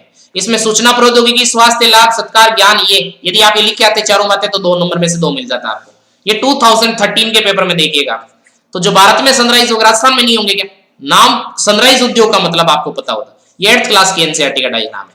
तो इस तरह की चीजें कुछ है जिसको कवर करने की जरूरत है। तो एनसीईआरटी यदि आप कवर कर लो और एक बढ़िया सा नोट्स कवर कर लो, मेरे को लगता है कि आप पक्का आरएस हो, दुनिया की कोई ताकत रोक नहीं सकती है। इसमें कोई इस बात से अंतर ही नहीं पड़ता कि आप कितने इंटेलिजेंट हो या नहीं हो, बात यह है कि अच्छे से कवर करें या नहीं करें। तो मैंने आपका बहुत काम आसान कर दिया है। सारी किताबों के नाम बताया मेरे को, ए से लेके जेड तक के। सक्सेना जी की राजस्थान के लिए ज्योग्राफी, अच्छा मैंने पढ़ा भी, ऐसा नहीं कि नहीं पढ़ा मैंने, लेकिन पढ़ा है क्योंकि मेरे को तो पढ़ाना है ना। मैंने तो सारी किताबें पढ़ी, क्यों पढ़ना है मेरे को। मैंने तो फिजिकल ज्योग्राफी के लिए शविंदर सिंह पढ़ा है, जिसमें सिर्फ जियोमॉर्फोलॉजी के लिए 600-700 पेजों की शविंदर सिंह आती है, वो पढ़ा है। लेकिन आपको क्यों पढ़ना है वो, आपको तो आरएस बनना है ना, हमें तो मास्टर बनना है। हमें तो इतनी सारी बातें आपको बतानी है। हमने तो एनसीईआरटी भी पढ़ी है, वर्णमाल भी मैं बता दूं आपको, कोई सा भी पेज उससे पूछो आप, पता है हम लोगों को, क्योंकि हमें तो पढ़ाना है। आप पूछो क्या करके, तो हम लोग तो पढ़ेंगे, आप क्यों पढ़ोगे। इंग्लिश मीडियम के लिए भी सेम तैयारी करनी है। बढ़िया सा देख लो कि कौन सा बढ़िया सा नोट्स है, सबसे बढ़िया आपको लगे वो से ले आओ। उसके बाद पहली बार सबसे पहले टॉपिक कवर करो, उसके सबसे अच्छे ढंग से सारे टॉपिक कवर कर लो, और उसके बाद आप एनसीईआरटी से उसको कवर करेंगे। एनसीईआरटी से कैसे कवर करेंगे बता ही दिया मैंने आपको, कि जहां पर्वत 9, 10, 11, 12 में सब जगह पर्वत है। ऐसे साइंस वाले पोर्शन में भी, साइंस वाले पोर्शन में जैसे पिछली बार क्वेश्चन आया था माइक्रोवेव ओवन वाला, जो क्वेश्चन आया था वो आपको एनसीईआरटी में मिलेगा और कहीं नहीं मिलेगा। तो एनसीईआरटी तो करनी जरूरी है, लेकिन ये बात है कि आपको थोड़ी पता चलेगा कि कौन सा करना है नहीं करना है, तो वो हम आपको समझा देंगे। इसलिए तो अपन जो कल से अपन करेंगे वो इसी तरह की चीज करेंगे। तो आपको शॉर्ट में समझा दिया मैंने। तो फर्स्ट सेकंड थर्ड पेपर को आपको ऐसे ही करना है। अब फर्स्ट पेपर में आप थोड़ा सा नोट्स पे थोड़ा डिपेंड, लिखो नोट्स वाला काम तो करना ही करना है। उसके बाद आपको क्या करना होता है फर्स्ट पेपर में हम लोग जो करना है, इसके अलावा देखो फर्स्ट पेपर में राजस्थान वाला कोई पोर्शन होगा, राजस्थान का इतिहास कला एवं संस्कृति वाला। इस पोर्शन के लिए 9th 10th 11th and 12th ये आपको राजस्थान बोर्ड की जो पुराने वाली किताबें हैं वो कवर करनी है। उसमें भी आपको टॉपिक वाइज ही ध्यान रखना है, ये पढ़नी है आपको। और एनसीईआरटी आप लेते आइएगा, मैं आपको बता दूंगा क्लास के अंदर, आपको इस तरीके से कह दूंगा कि इस पेज पर पर्वत दिया हुआ है, मैं पढ़ा भी दूंगा। और उसके बाद मैं आपको कह दूंगा, कई बार मेरे को लगेगा कि आप यदि एनसीईआरटी में जाके पढ़ेंगे तो अच्छे से करेंगे, तो अपन एक जो एनसीईआरटी है वो अपने पास रखिएगा, पुरानी वाली भी रख लीजिएगा, नई वाली भी रख लीजिएगा। तो मैं आपको बता दूंगा कि अब आप पुरानी वाली एनसीईआरटी में इस पेज पे जाकर के, आज की क्लास है, इस पेज पर जाकर के ये वाला टॉपिक उस एनसीईआरटी से पढ़ लेना। तो बस आप उतना कर लेना, आप ये मत करना कि पूरी एनसीईआरटी पढ़ डालो।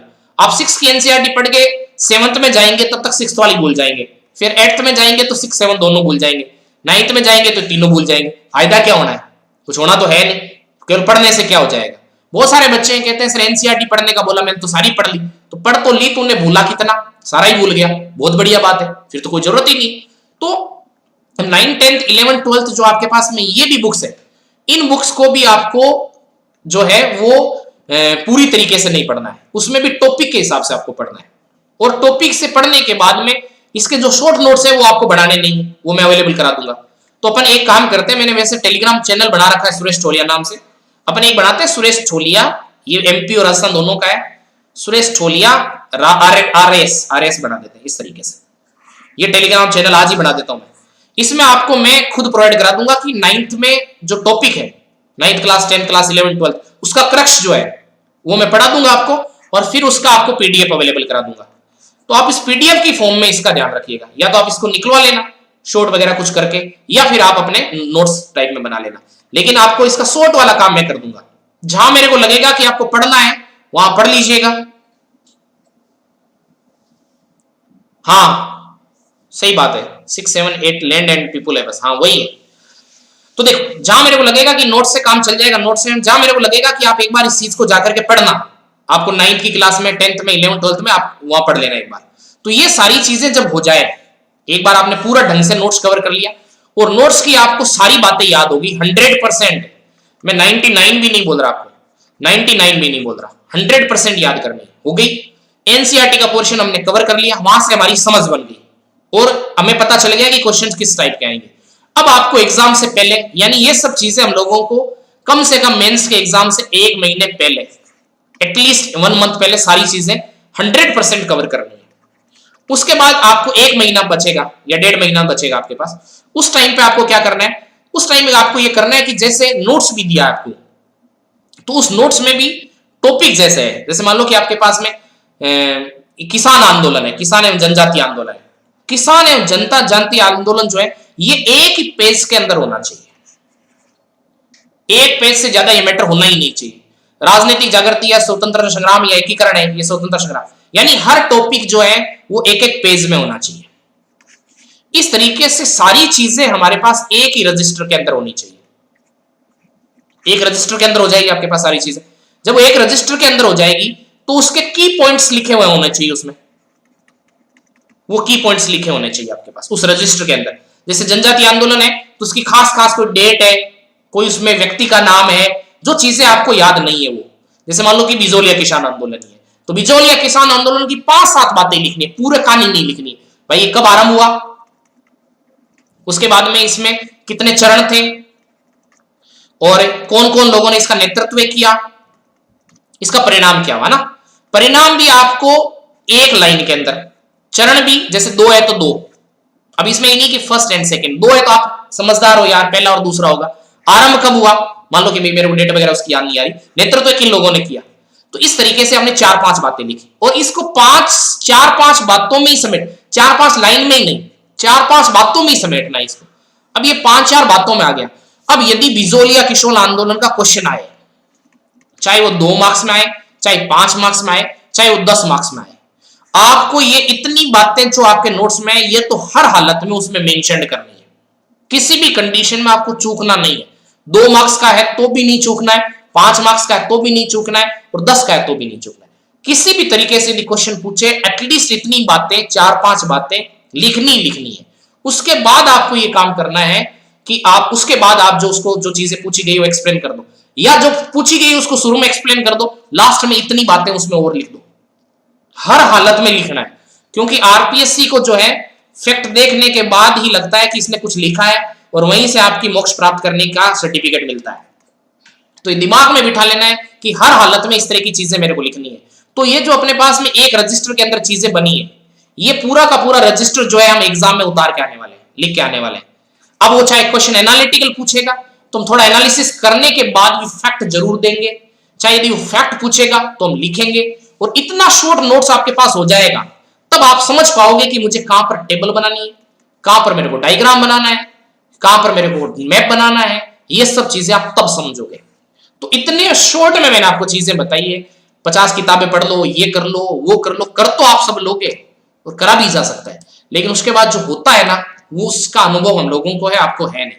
बस अब देखो करंट के लिए क्या करना है सर, करंट के लिए क्या करना है और फोर्थ पेपर के लिए क्या करना है। ये तो 3 पेपरों की बात बताई मैंने आपको शुरू के, और प्री और मेंस के लिए अलग अलग क्या करना है। तो करंट के लिए क्या करना है सर, तो करंट के लिए एक पढ़ो आप न्यूज़पेपर, पत्रिका या भास्कर में से कोई एक पढ़ लो।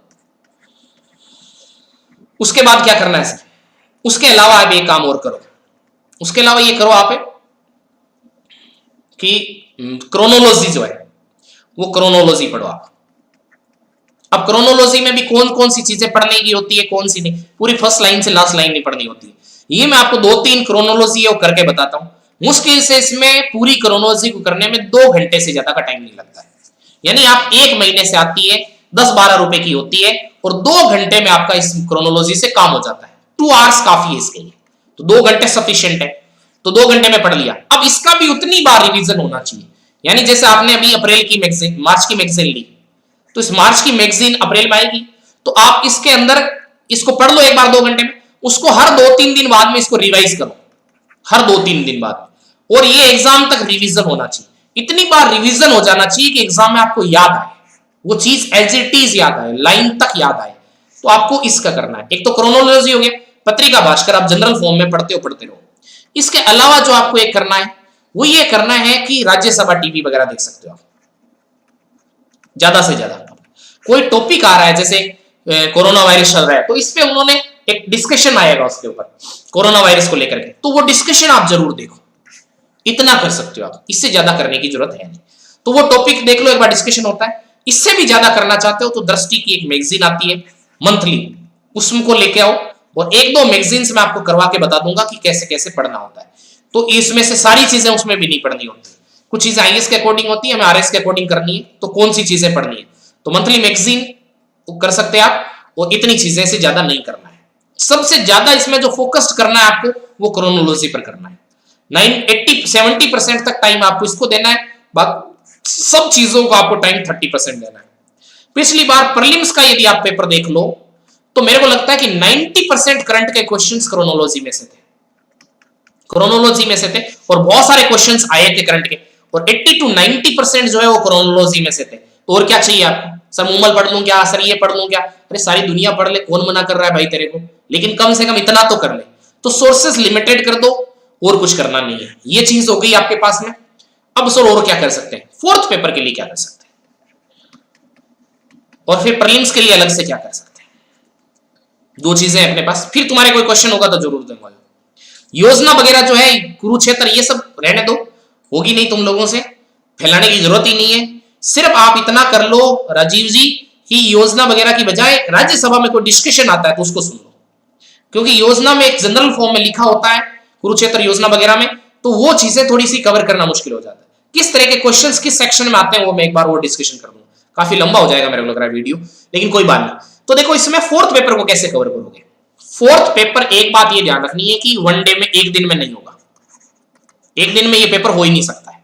इसको चाहिए पूरा टाइम, जितना आप बाकी चीजों को दे रहे हो। तो डिसाइड कर लो, यदि आप 4-6 घंटे पढ़ाई करते हो तो 6 घंटे में हम लोगों को 2 घंटे तो इस फोर्थ पेपर को ही देना है, बाकी 4 घंटे बाकी सेक्शन को देना है। सर इतना वेटेज, क्योंकि भाई है ना, जो मॉक्स मिलेगा ना उसमें मेन रोल इसी का है। तो 2 घंटे आपको डेली हिंदी इंग्लिश को देना है। कैसे देना है? 1 घंटा हिंदी को दे दो, 1 घंटा इंग्लिश को दे दो। और इस पेपर को कभी अकेले प्रिपेयर मत करना, यानी खुद ने पढ़ना शुरू कर दिया फिर पढ़ रहे हो। ये पेपर पढ़ने का है ही नहीं, ये मारने का रट्टा। रटना तो सिलेबस में बहुत पड़ेगा आपको, कुछ नहीं हो सकता। रटना है सिलेबस को, आरएस को। सर हमने बहुत समझा, बढ़िया करा भाई। समझने वाले लोग है ना बहुत दिन तक परेशान होते हैं। तो इस सिलेबस में समझने के साथ साथ आरएस में बहुत सारा रटना पड़ेगा और माइंड से प्रिपेयर हो जाइएगा। कुछ लोग ऐसे हैं जो हमारे जैसे होंगे, जिन्होंने यूपीएससी की प्रिपरेशन करी थी, बहुत दिन तक प्रिपरेशन हुए। आप भी उन लोगों में से हो सकते हो कि यूपीएससी की प्रिपरेशन करने के टाइम में समझ में आया कि फैक्ट की कोई जरूरत नहीं होती है। यदि आपके दिमाग में किसी में ये बैठा हुआ है और आप मेंस बार बार फेल कर रहे हो, तो भाई दिमाग में बिठा लो इस बात को अच्छे से कि और फेल कर सकते हो। फैक्ट चाहिए चाहिए चाहिए और लिखना पड़ेगा, कोई उपाय नहीं है। सर मैं तो समझ लेता हूं चीजों को, तू समझ लेता है लेकिन समझने पर नंबर नहीं देता एग्जामिनर। और जो यूपीएससी की प्रिपरेशन करता है उस बच्चे के दिमाग में ये बात बैठ जाती है कि फैक्ट की जरूरत है नहीं, एनालिसिस पेपर था, एनालिटिकल था, मैंने एनालिसिस कर दिया, मेरे को अच्छा नंबर मिलेगा। आपको 2018 का पेपर भी बताएगा कि सिर्फ एनालिसिस करके आए हो तो आपके साथ में होता क्या है। मैं नहीं कह रहा हूं कि ये सही चीज है या गलत है, लेकिन मैं कह रहा हूं कि ये जो हो रहा है वो बता रहा हूं। और ये गलतफहमी मेरे को भी बहुत साल तक रही, 5 से 7 साल तक, कि चीजों को समझने की जरूरत है, बिल्कुल समझने की जरूरत है, लेकिन समझने जितनी जरूरत रटने की भी है। और रट्टा जो मारा वो पास हो गए, समझने वाले अभी बहुत बैठे। तो समझना भी है, रटना भी है। सिर्फ रटने से भी काम नहीं चलेगा, सिर्फ समझने से भी नहीं चलेगा, दोनों करना है। और ये पेपर शुद्ध रूप से रटने का है, फोर्थ पेपर। अच्छे ढंग से रटो। कैसे रटूं सर? अभी बताते हैं आपको।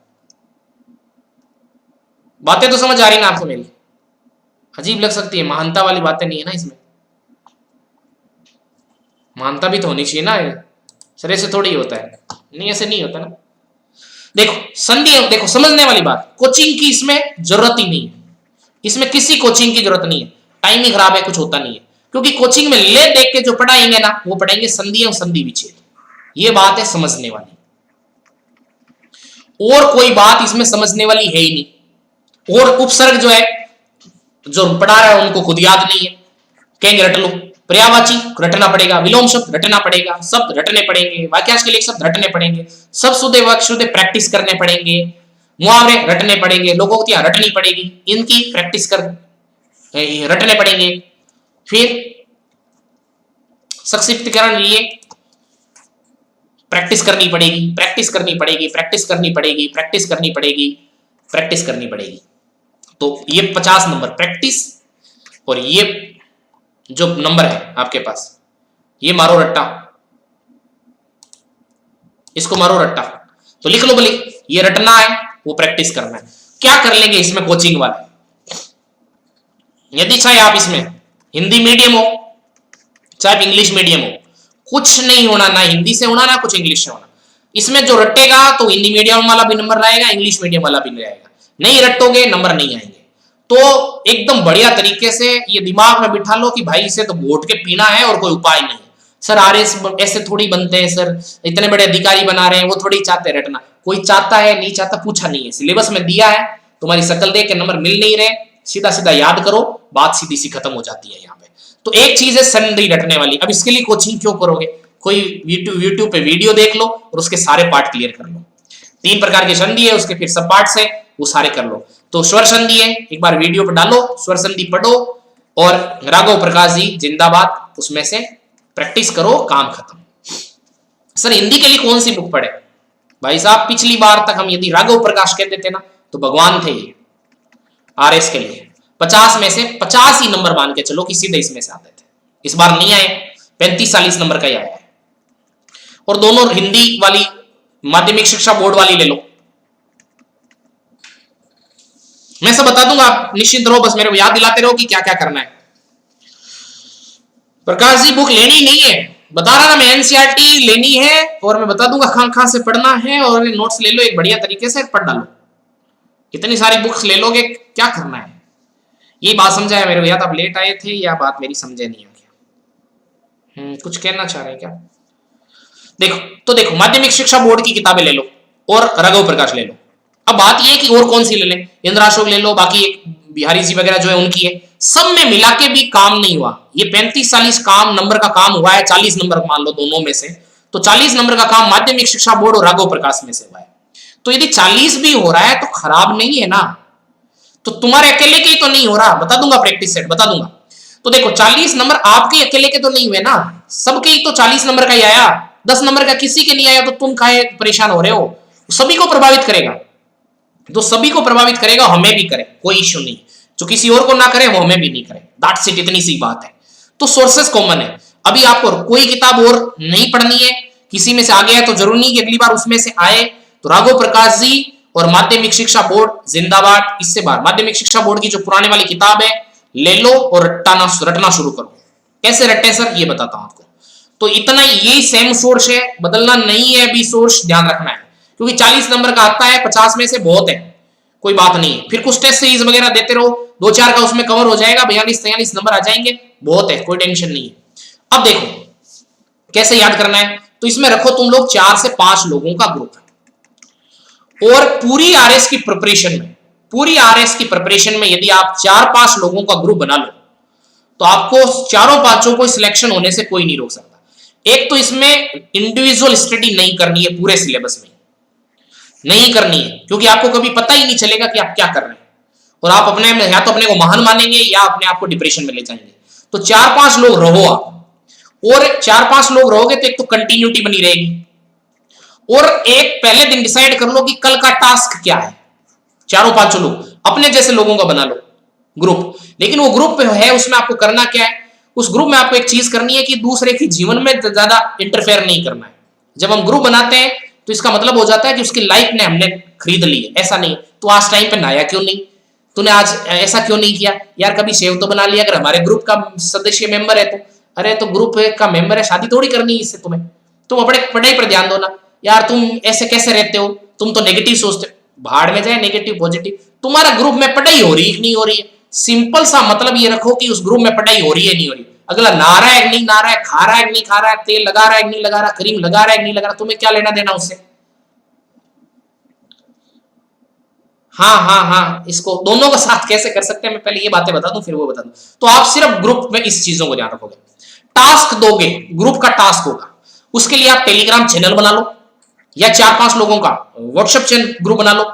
यदि आप साथ बैठ के पढ़ते हो तो भी ग्रुप बना लो, और लाइब्रेरी में जाके पढ़ सकते हो तो और बढ़िया है, कोई इश्यू नहीं है, जाके पढ़ो। टेलीग्राम और व्हाट्सएप पे ग्रुप बना लिया आपने बढ़िया तरीके से, उसमें रोज मेंशन कर दो कि कल हम लोगों का सबका ये टास्क है। जैसे ज्योग्राफी में तो कल हम सब पर्वत पढ़ के आएंगे। कॉमन सोर्स रखो, सब एक ही, सबके पास नोट्स होना चाहिए, एक ही प्रकार की किताबें होनी चाहिए, सबके पास सोर्स सेम होना चाहिए, पढ़ो उसमें से। कल एक दूसरे को अच्छे ढंग से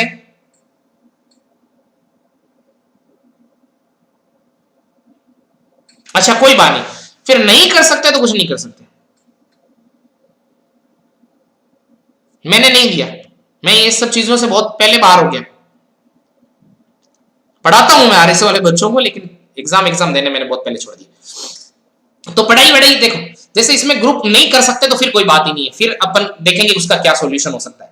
लेकिन आप ग्रुप के अंदर सारों को सोर्स सेम दे दिया, चीजें सेम दे दी, कल बैठ जाओ और सबसे पहले पूछो, एक दूसरे से पूछना शुरू करो कि चल बता पर्वतों के बारे में बता, कितने प्रकार के होते हैं, किस काल में बने थे, क्या हुआ था। एक जना बताएगा, फिर दूसरे से क्वेश्चन करो, तीसरे से करो, चौथे से करो।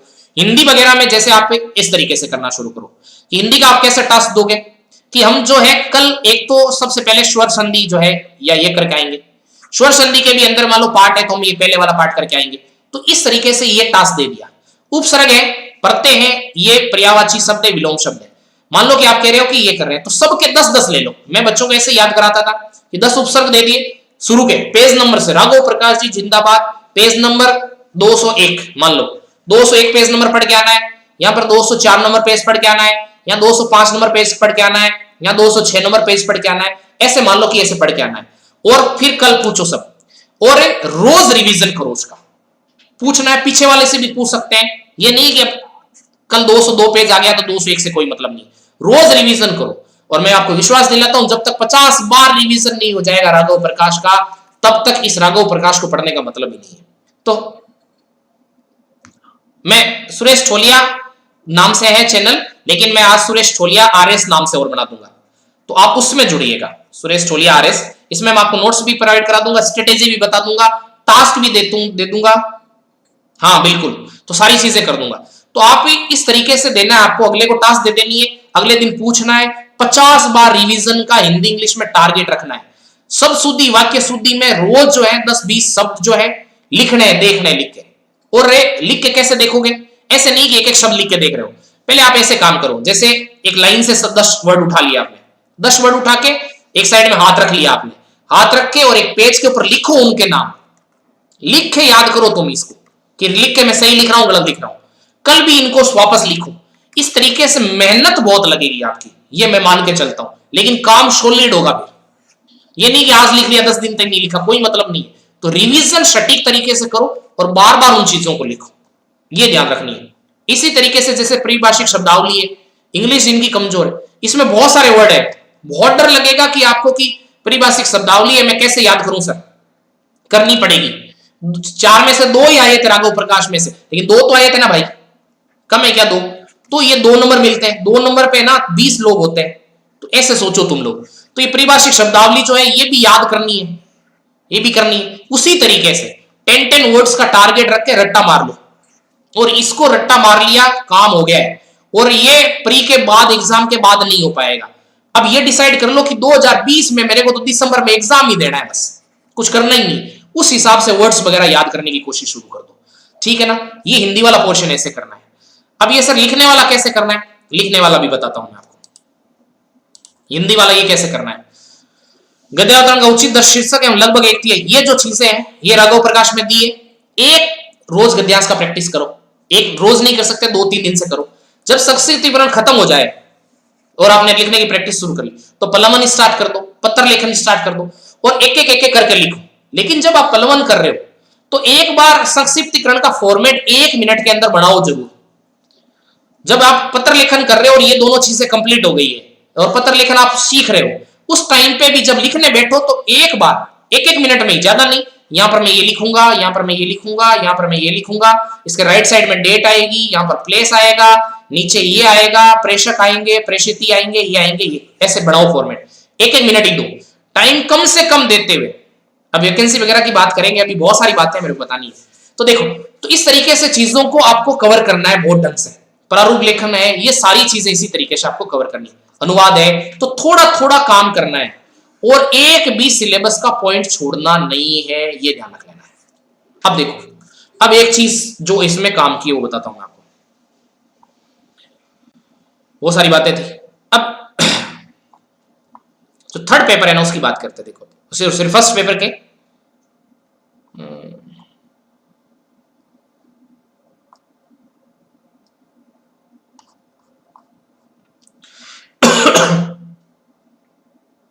प्रीलिम्स का सिलेबस है क्या है?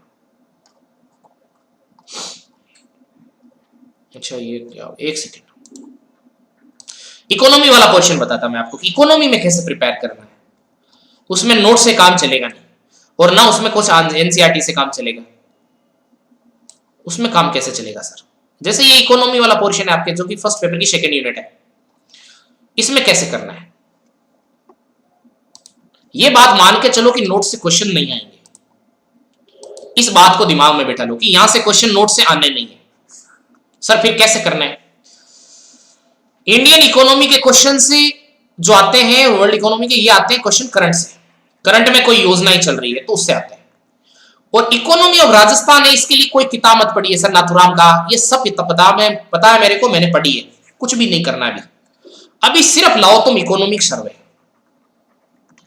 राजस्थान का, और जैसे हिंदी इंग्लिश वाला पोर्शन रट रहे हो ना, वैसे का वैसा इकोनॉमिक सर्वे रटना है, ठीक है ना, ये ध्यान रखना है। जितना पोर्शन ध्यान आप उस पे दो। अब इकोनॉमिक सर्वे में क्या पढ़ना होता है, इसका एक दिन एक स्पेशल वीडियो बनाता हूं और आपको एकदम उसकी सारे पेजेस के माध्यम से बताता हूं कि ये चीज पढ़नी है, ये नहीं पढ़नी है, ये चीज पढ़नी है, ये नहीं पढ़नी है।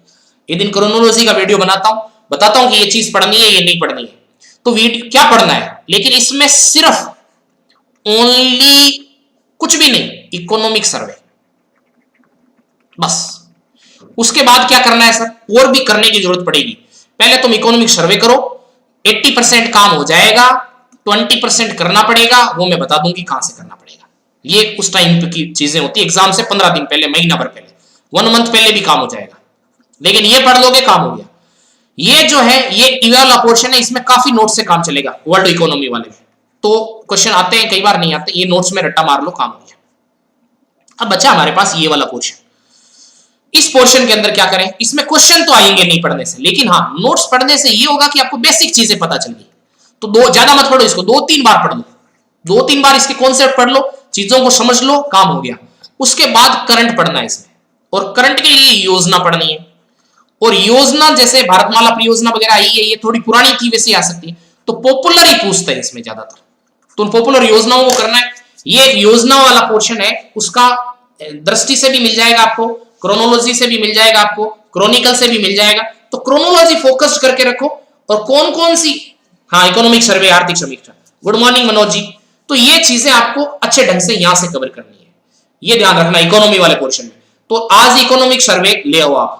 इकोनॉमिक सर्वे में मैं आपको टास्क देता रहूंगा, अब 1-2 दिन में वीडियो बनाता हूं मैं सबसे पहले इकोनॉमिक सर्वे का। तो 2 चीज पोर्शन करते चलेंगे, एक तो अपन राजस्थान इकोनॉमी करेंगे, इकोनॉमी राजस्थान, जो प्री के लिए भी काम आएगी और मेंस के लिए भी आएगी, दोनों एग्जाम्स के लिए काम आएगी।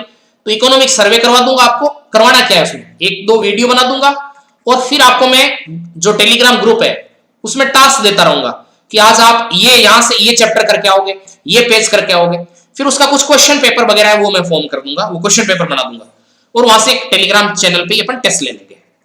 तो मैं आपको इस जर्नी के अंदर जो है, और एक चीज आप कर सकते हो, टेलीग्राम ग्रुप बना रहा हूं मैं आज, आप उसमें ये कह दीजिएगा कि सर हिंदी इंग्लिश आप ही प्रिपेयर करवा दो, तो पढ़ाने के लिए कुछ है नहीं उसमें, मैं ही आपको टास्क दे दूंगा कि आप 10 पर्यायवाची करके आओ यहां से यहां, 10 विलोम शब्द करके आओ सर यहां से, तो कॉमन टास्क हो जाएगा, जो भी हम 50-60 लोग होंगे उसमें। तो हम टेलीग्राम ग्रुप है मैं ही बना दे रहा हूं, एक्टिव है सुरेश ठोलिया वाला, एक्टिव सुरेश ठोलिया वाला है, अभी एक्टिव है, और मैं एक और बना दूंगा सुरेश ठोलिया RAS, अभी बना दूंगा क्लास से फ्री होते ही, तो उसमें भी भेज देना। तो उसमें अपन लोग जो है वो मैं आपको रोज हिंदी इंग्लिश की टास्क दे दूंगा और आप करते रहिएगा। सर इसमें इंग्लिश वाला भी पोर्शन है, जो अपने को कैसे प्रिपेयर करना है वो बताता हूं आपको। कुछ बच्चों को इंग्लिश में बहुत डर लगता है, देखो ये जो पोर्शन है उसको कैसे करें। देखो भाई ये जो पोर्शन है ना, ये वाला 10 करेक्ट करने वाला सेंटेंसेस वाला ये क्वेश्चन है, ये 10 नंबर का पोर्शन, ये मेनली यहां तक 10 नंबर के क्वेश्चंस आते हैं। ये ग्रामर है, तो ग्रामर पढ़ने के बाद भी आपसे ये क्वेश्चंस होंगे, भगवान भरोसे, कोई पता नहीं है कि होगा या नहीं होगा, कुछ कर नहीं सकते इसका। तो ये 10 मार्क्स के क्वेश्चंस आते हैं ग्रामर से, तो ये आपको पता नहीं है, हो भी सकते हैं आपसे, नहीं भी हो सकते करने के बाद भी, लेकिन एक बार करना पड़ेगा। तो इसके लिए मिनिमम काम करना है, वो क्या कर सकते हैं, रस्तोगी ले आओ, आज भी बढ़िया है, कोई इशू नहीं है, रस्तोगी ले आए और कोई किताब नहीं लानी है। इसमें लाकर के ये ग्रामर वाला पोर्शन है, जैसे आपको नाउन है पढ़ना है, मान लो एक वीडियो चूज कर लो, उस वीडियो में नाउन देख लिया, एक ही बार देखना है, रोज बार बार नहीं देखना है, 50 में नाउन पढ़ा है ये भी नहीं देखना है, ठीक है। सीधी सी काम करना है, सीधा सा काम करना है कि नाउन ले पढ़ लो, नाउन पढ़ने के बाद में रस्तोगीजी को लगा लो, रस्तोगीजी में से 3-4 बार नाउन पढ़ना है और उसकी प्रैक्टिस करनी है, नहीं करनी है कोचिंग, कुछ फायदा होना नहीं है। उसके बावजूद भी आपसे क्वेश्चन होंगे, कोई गारंटी नहीं है, लेकिन हाँ यदि होने होंगे तो हो जाएंगे। प्रीपोजिशन पढ़ लिया, उसमें से वीडियो देख लिया बढ़िया सा, और उसमें से फिर आपने वो रस्तोगी पढ़ लो, काम हो गया। रस्तोगी के अलावा कोई किताब नहीं पढ़नी है, खत्म बात। अब आते हैं कि सिनोनिम और एंटोनिम्स, ये आपकी समझ पे ही है, रस्तोगी पढ़ोगे उसमें से आ भी सकते हैं नहीं भी, लेकिन उसके सिनोनिम और एंटोनिम पढ़ने की कोशिश करते रहो, याद करो। फ्रेजल वर्ब इडियम्स वगैरह है, रस्तोगी में से पढ़ो, ये भी उसी तरीके से याद करो जैसे आपने हिंदी तैयार करी, उसको भी रट्टा मारो, कोई इशू नहीं। सबसे पहले इसमें जो आपको रट्टा मारना है, ये पहले सिनोनिम्स नहीं पढ़ने, एंटोनिम्स नहीं पढ़ने, क्योंकि वहां 2 ऑप्शन होते हैं, उसमें से एक ऑप्शन चूज करना होता है, वो कई बार हम करेक्ट कर लेते हैं। लेकिन जो वन वर्ड सब्स्टिट्यूट है, इसमें ऑप्शन नहीं होते हैं, ध्यान रखिएगा। और पिछली बार 2 क्वेश्चन आए थे वन वर्ड पे और दोनों क्वेश्चन रस्तोगी से थे और थोड़े मुश्किल भी होते हैं। तो सबसे पहले रट्टा मारो आप वन वर्ड को, सबसे पहले वन वर्ड को रट्टा मारना है और किसी को नहीं मारना। सबसे पहले वन वर्ड को प्रिपेयर करो, उसके बाद बाकी चीजें करेंगे। और ये धीरे धीरे जो है कॉम्प्रिहेंशन है, ट्रांसलेशन है, प्रीसिज राइटिंग है, धीरे धीरे लिखना शुरू करो। ग्रुप बनाते हैं और उस ग्रुप के अंदर अपन लोग हैं वो डिस्कस करना शुरू करते हैं कि कैसे करना है, कैसे लिखना है। मेरी भी बहुत अच्छी नहीं है इंग्लिश, बट यस ठीक ठाक है, खराब नहीं है। थोड़ा फॉर्मेट वगैरह आपको बता सकता हूँ, थोड़ा सा आपने सही लिखा गलत लिखा बता सकता हूँ। एग्जैक्ट ग्रामर है, सही है नहीं है, मुझे भी नहीं आती इतनी ग्रामर। हाँ इंग्लिश है, चेक कर लेते हैं, पता चल जाता है, बात समझ आ जाती है, लिख लेते हैं, समझ लेते हैं। ग्रामर वगैरह यहाँ पर ये एरर भी कई बार बता देते हैं, लेकिन ये इस कारण से वो एरर है, ये नहीं समझ में आता मेरे को भी।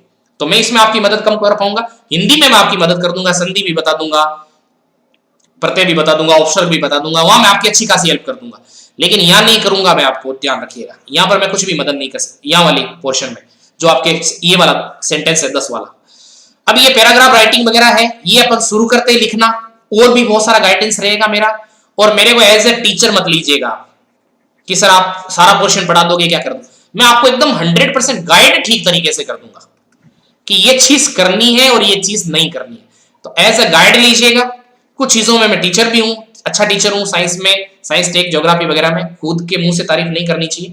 और कुछ चीजों में मैं बहुत अच्छा गाइड कर दूंगा आपको। बहुत सारे लोगों को किया है, पिछले 10 साल से यही काम कर रहा। तो सटीक तरीके से अपन इस चीज को काम को करेंगे। बहुत सारी बातें रह गई होंगी, बहुत सारी चीजें रह गई होंगी। ये सिलेबस, ये चीजें 5-4 दिन लग जाए तो भी डिस्कस करने में। एक एक मैंने सोच के मैं ये आया था कि मैं एक एक पॉइंट पे बात करूंगा आपसे, इसमें ये करूंगा। लेकिन वो मेरे को लग रहा है 1.5 घंटे का वीडियो होने जा रहा है, हुआ भी नहीं है। तो एक एक पोर्शन पे बात करेंगे अपन लोग। एक दिन हिस्ट्री का पोर्शन कैसे प्रिपेयर करना है, ये वीडियो बनाते हैं। एक दिन पॉलिटी का कैसे प्रिपेयर करना है, ये वीडियो बनाते हैं। इस तरह के क्वेश्चंस कैसे हैं, तो ऐसे आधे घंटे के मैं और वीडियोस बनाता हूं। काम हुआ नहीं है अभी पूरा, और मैंने 100% एफर्ट डाले कि मैक्सिमम चीजें हो जाए यहाँ पे। तो टेलीग्राम ग्रुप ज्वाइन कर लो और प्रैक्टिस शुरू करते हैं। वैकेंसी कब आएगी वेट करो ही मत। वैकेंसी आने के बाद कुछ होना नहीं है। हम तो मान के चलते हैं कि वैकेंसी आई हुई है। 7-8 घंटे पढ़ो, जिनके कोई घर पे काम नहीं है वो कोई काम नहीं है, और जो जॉब कर रहे हैं 3-4 घंटे पढ़ो। जॉब कर रहे हैं उनको भी मेरा पूरा सपोर्ट है, नहीं कर रहे हैं उनका भी पूरा सपोर्ट है। आगे चल करके यदि हमें लगेगा कि 5-10 लोग जॉब वाले हैं, उनको कुछ स्पेशल सपोर्ट की जरूरत है, अलग ग्रुप बढ़ा देंगे तुम लोगों का, जॉब वालों का ही, वो आपस में कम्युनिकेट कर लेना। तो ऐसे मेरे को गाइड के रूप में लीजिएगा। और ये चीजें हम लोग जो है, अब हमारे पास में डिजिटल टेक्नोलॉजी है, क्रांति है ये, तो इस चीज का यूज करते हैं।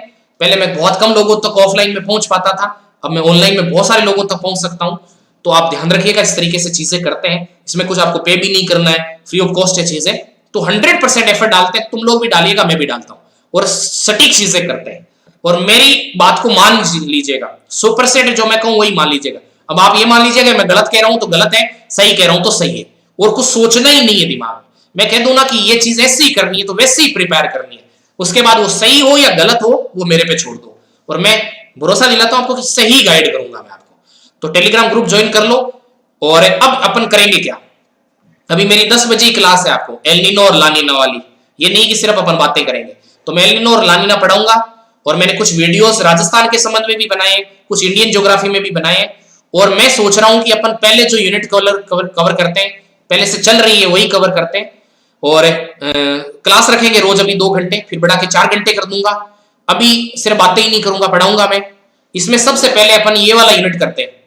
देखो सेकेंड पेपर की 3rd यूनिट आज ही सिलेबस निकाल लो। और मैं वीडियोस भी जो बनाऊंगा उसमें भी लिख दूंगा कि कौन सा चैप्टर की कौन सी यूनिट है। कल से इन सब चीजों का भी ध्यान रखूंगा, कौन सा टॉपिक है, टॉपिक से पढ़ाऊंगा अब आपको। मैं पहले भी अभी तक मैं जो है करवा रहा था आपको इंडियन ज्योग्राफी ऐसे कर रहा था, मैं अब टॉपिक से कराऊंगा कि ये टॉपिक यहाँ मेंशन्ड है। आज अपन माउंटेन पढ़ेंगे, आज हम प्लेट्यू पढ़ेंगे, आज हम प्लेन पढ़ेंगे, आज हम लेक पढ़ेंगे, आज हम ग्लेशियर्स पढ़ेंगे। ये सारी चीजें जो है, हाँ सारा एफर्ट करेंगे बिल्कुल। तो सारे वीडियोस भी बनाऊंगा और बाकी आप चीजों को गाइड भी करेंगे। तो आज मैं जो है एल नीनो और मानसून वाला जो पोर्शन है, देखो ये पढ़ा रहा हूं मैं अभी, origin of monsoon, seasonal climatic conditions, ये सारा distribution of rainfall and climatic reasons. इसमें करीब करीब चीजें मैं जो है कर चुका हूं, कवर करा दिया है मैंने सारा। सिर्फ एक चीज बची है आज, वो है एल नीनो और ला नीना। तो ये मानसून वाला 3 वीडियो है 3 घंटे का, आज ये चौथा वीडियो आएगा, तो 3.5-4 घंटे का पोर्शन है और ये पूरा कवर हो जाएगा उसमें।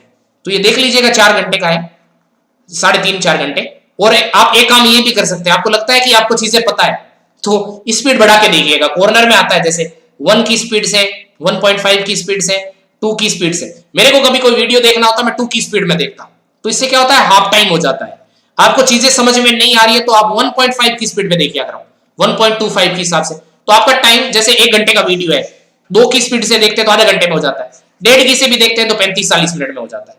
तो आप 1.5 की स्पीड से, 2 की स्पीड से करके, मकसद यहां पर कोई और है ही नहीं, मकसद है कि कम समय में आपका सारा सिलेबस हो जाए और हमें इस सिलेबस को 6 महीने के अंदर पूरा करना है। नोट्स पढ़ना और 6 महीने में आराम से पढ़े जा सकते हैं। 7 से 8 घंटा निकालना है पढ़ाई के लिए।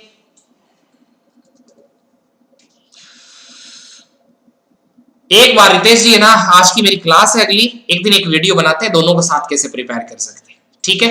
2-3 दिन का मेरे को टाइम दे दो, एक अलग से ही वीडियो बनाते हैं, काफी टाइम लग जाएगा। हाँ, डेली क्विज वगैरह सब रखेंगे, वो बातें अपन धीरे धीरे करेंगे। आप 5-4 दिन मेरे साथ जुड़े रहो, आपको फील हो जाएगा कि जितना आप सोच रहे हो उससे ज्यादा मैं करता खुद। आप निश्चिंत रहो इस चीज के लिए। आज टाइम पहले 1.5 घंटा हो गया है, तो बहुत सारी बातें, 2% भी बात मैं कर नहीं पाया आप लोगों से, 98% बची है, वो अभी करेंगे अपन लोग और रोज करते रहेंगे, लेकिन सिर्फ एग्जाम को प्रिपेयर करें। कुछ वीडियोस पे पटवारी वगैरह लिख दिया गया है, पटवारी को मैं पढ़ा भी नहीं पाता, नहीं मैं कुछ सोचता, मैं आरएस को ही पढ़ाता हूं और वही पढ़ा सकता हूं आरएसआईज के लिए। तो वीडियोस जो है आरएसआईज के लिए प्रिपरेशन के लिए हैं और वो उस वीडियोस को देखिएगा, ऊपर पटवारी लिखा है, इससे प्रभावित मत होइएगा, अंदर मैंने लिखा है कि, और हाँ मैं आपको बताता चलूंगा, जैसे पोर्शन करवा दिया उसके बाद आधा घंटा का आपको मैं एक टास्क दे दूंगा कि जैसे क्लाइमेट से किस तरह के क्वेश्चंस बनते हैं, मानसून से किस तरह के क्वेश्चंस बनते हैं, वो क्वेश्चन मैं आपको प्रोवाइड करा दूंगा और फिर उसके ऊपर अगले दिन मैं डिस्कशन कर दूंगा। तो हर चीज पे डिस्कशन कर दूंगा, टेस्ट सीरीज भी हो जाएगी, सब चीजें करेंगे हम लोग। तो आप मेहनत करते रहिएगा और थोड़ा कोऑपरेट करिएगा, अच्छे से करेंगे अपन लोग चीजों को। तो 5-10 मिनट में अगली क्लास लेते हैं, आज यहीं रखते हैं, बहुत सारी बातें करेंगे अपन कभी। धन्यवाद, थैंक यू वेरी मच, बहुत बहुत धन्यवाद।